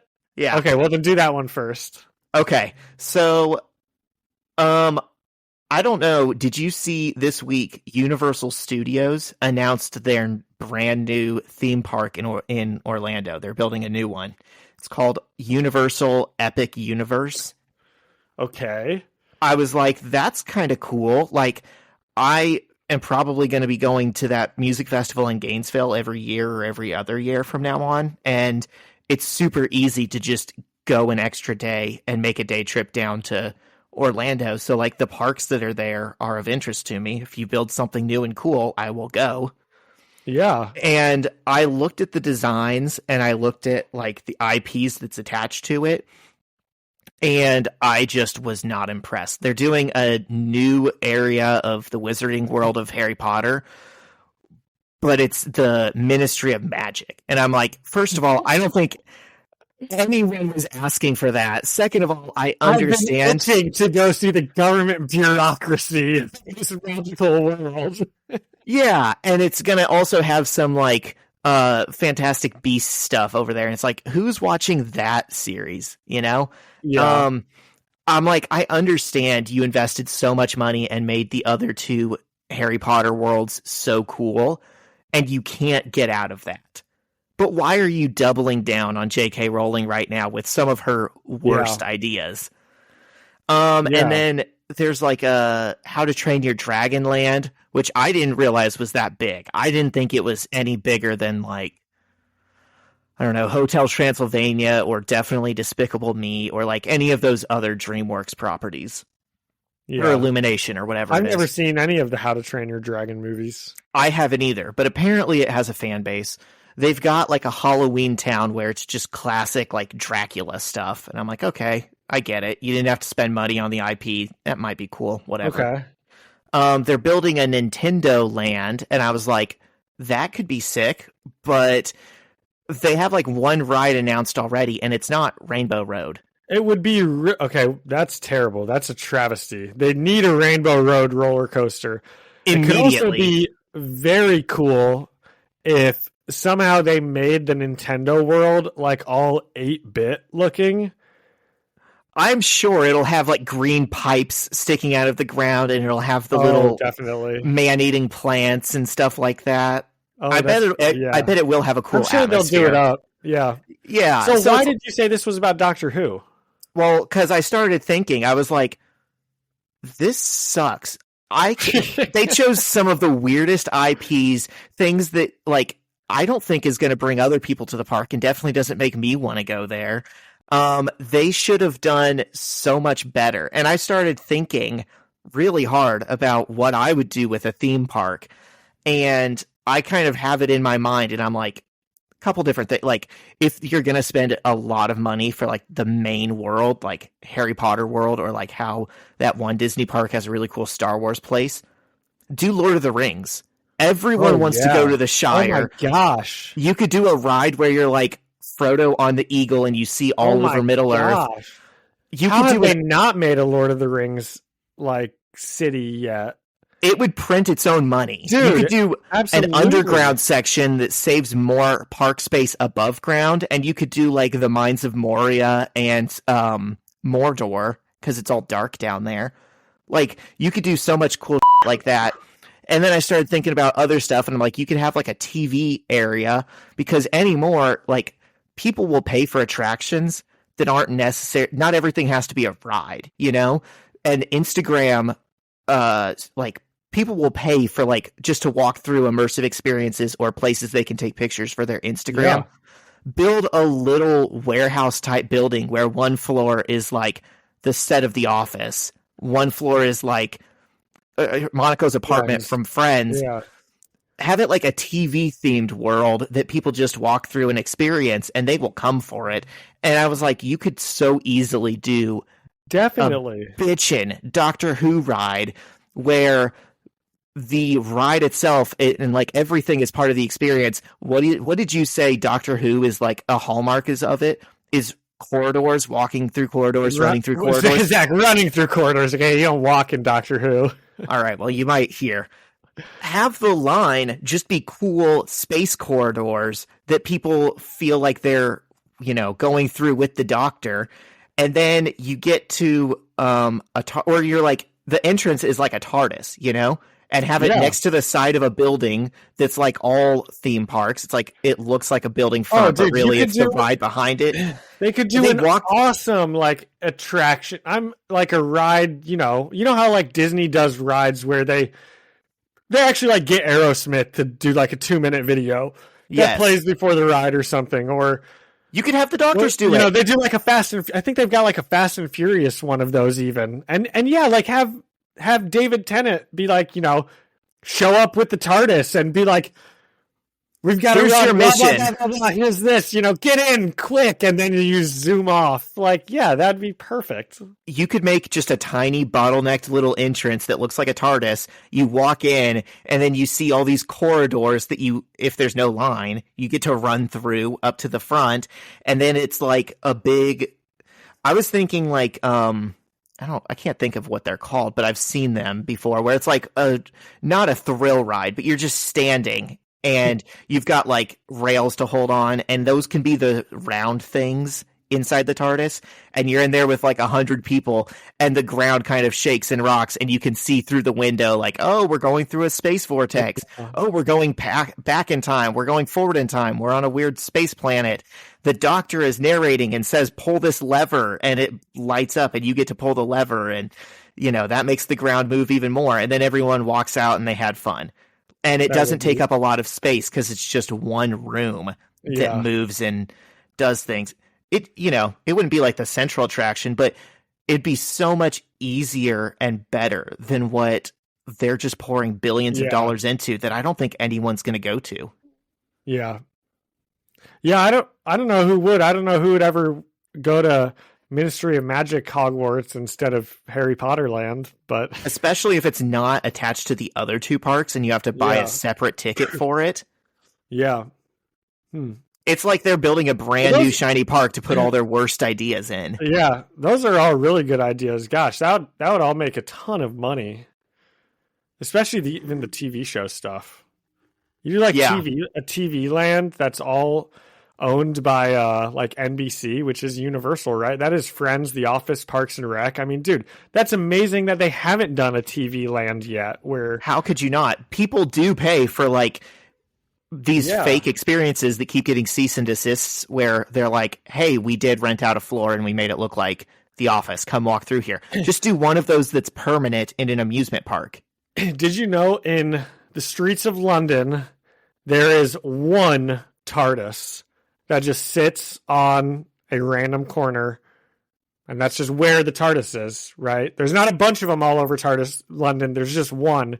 And it's like an attraction. And when I was in London, of course, I woke up early. The last day we were there, it was the day we were going to the Colts game because the Colts played in London. And, my friend that I was with didn't give a shit about Doctor Who at all. So I woke up early, like 7 a.m., took the tube by myself, got off at the crosses I needed to get off on, went to see the TARDIS, asked a stranger to get my picture with it, and then took the tube back to our Airbnb, and we started pre-gaming for the Colts game. That sounds great. It was actually awesome. I of course still have the pictures, and I love them. I cherish them. Did we win that game? Nope, barely lost to the Jaguars. Dwayne Allen dropped a big fourth down pass as we were driving. That would have probably, we should have won. Yeah, that sounds about right for Dwayne Allen and for those Andrew Luck years of the Colts. Yep. He was really the Jody Whittaker of this franchise. Like, he was let down by bad coaching and, riding, and Andrew Luck was not the Jody Whittaker of this franchise. Was that too generous to Jody Whittaker? That was far too generous to Jody Whittaker. Okay. I would say closer is Curtis Painter was the Jody Whittaker of the Colts era. Tough, good guy, good family. He was doing his best out there, but he was just let down by a lot of different things, himself included a little bit. Yeah. Okay. Sorry, Andrew Luck, if you're listening to this. Yeah. I love you. Let's see. Do we have anything else? Do we want to talk about Super Bowl this week? When do the podcasts go up? Do they go up on Sundays? This will go up tomorrow. So we've got time to do Super Bowl next week. But will people have time to listen before Super Bowl Sunday? Should we talk about it? Should we give a Super Bowl primer this week? Sure, let's give a primer. Who's winning the game, Zach? You can see, I showed Zach at the beginning of the pod. I have my list of Super Bowl degenerate bets on my whiteboard behind me. So we've got a lot of overs here. We're basically taking the overs on every player and just rooting for a good game. I'm going to do what I did last week and was correct, by the way. And I'm going to say who I'm rooting for and who I think will actually win. Okay. I'm rooting for the 49ers. I have no doubt in my mind the NFL is going to see to it that the Chiefs win. And they probably won't even have to put their finger on the scale because Patrick Mahomes just always gets it done. But if it comes down late in the fourth quarter, there's going to be some kind of like holding penalty or, Wow. something that tips the scales. Wow. I am also rooting for the 49ers. I like Christian McCaffrey a lot. I want him to win. I like Brock Purdy a lot. I think he gets too much hate. And I'm kind of sick of seeing the Chiefs win. Yes. They've sort of, at some point, the teams turn from the team you like seeing win because they're Patrick Mahomes is just the best. And I like seeing the best player win. I still have that in me from the Peyton Manning era, where the best player deserves to win and they don't win enough. But Mahomes has won enough at this point, and it's time for someone else to win. But yes. I don't think that they will. I don't know how you bet against Mahomes. He's the best. I was talking to my sister about it yesterday, and I told her, for my money, he is probably the best quarterback of all time already. I would put him up against anybody, and he comes out either right at Peyton Manning, or he's probably even a little bit better than Peyton Manning is. Like, as much as we all love Peyton Manning, he's at least in the conversation. And for being like 28 years old, he's only played 6 seasons and he's already there. I know that in and of itself is incredible. That essentially means if he hasn't achieved it yet, he is on track to. Yeah, exactly. So, I don't mind seeing the Chiefs win, though. I do like Patrick Mahomes, but I would prefer to see the 49ers win this year. I'm holding out hope that they do, but it is hard to bet against Patrick Mahomes, especially when he's an underdog. Yeah.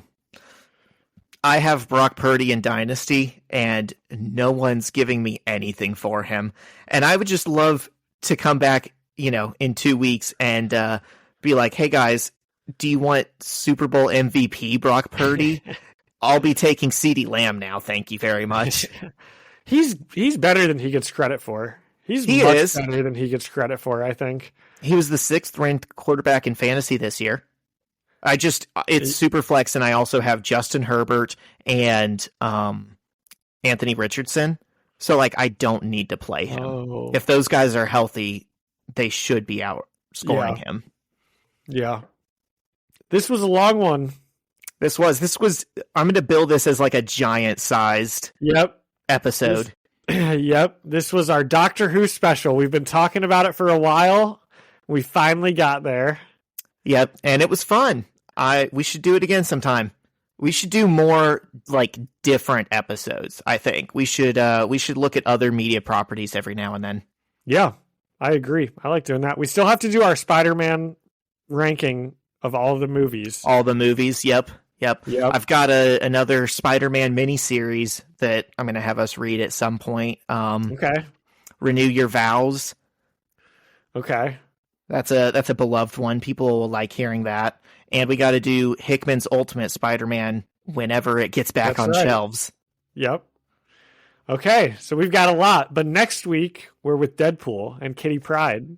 We are, yes. I almost forgot. This is the longest I've ever gone without having to go back to it. Without thinking about Kitty Pryde? Yeah, truly.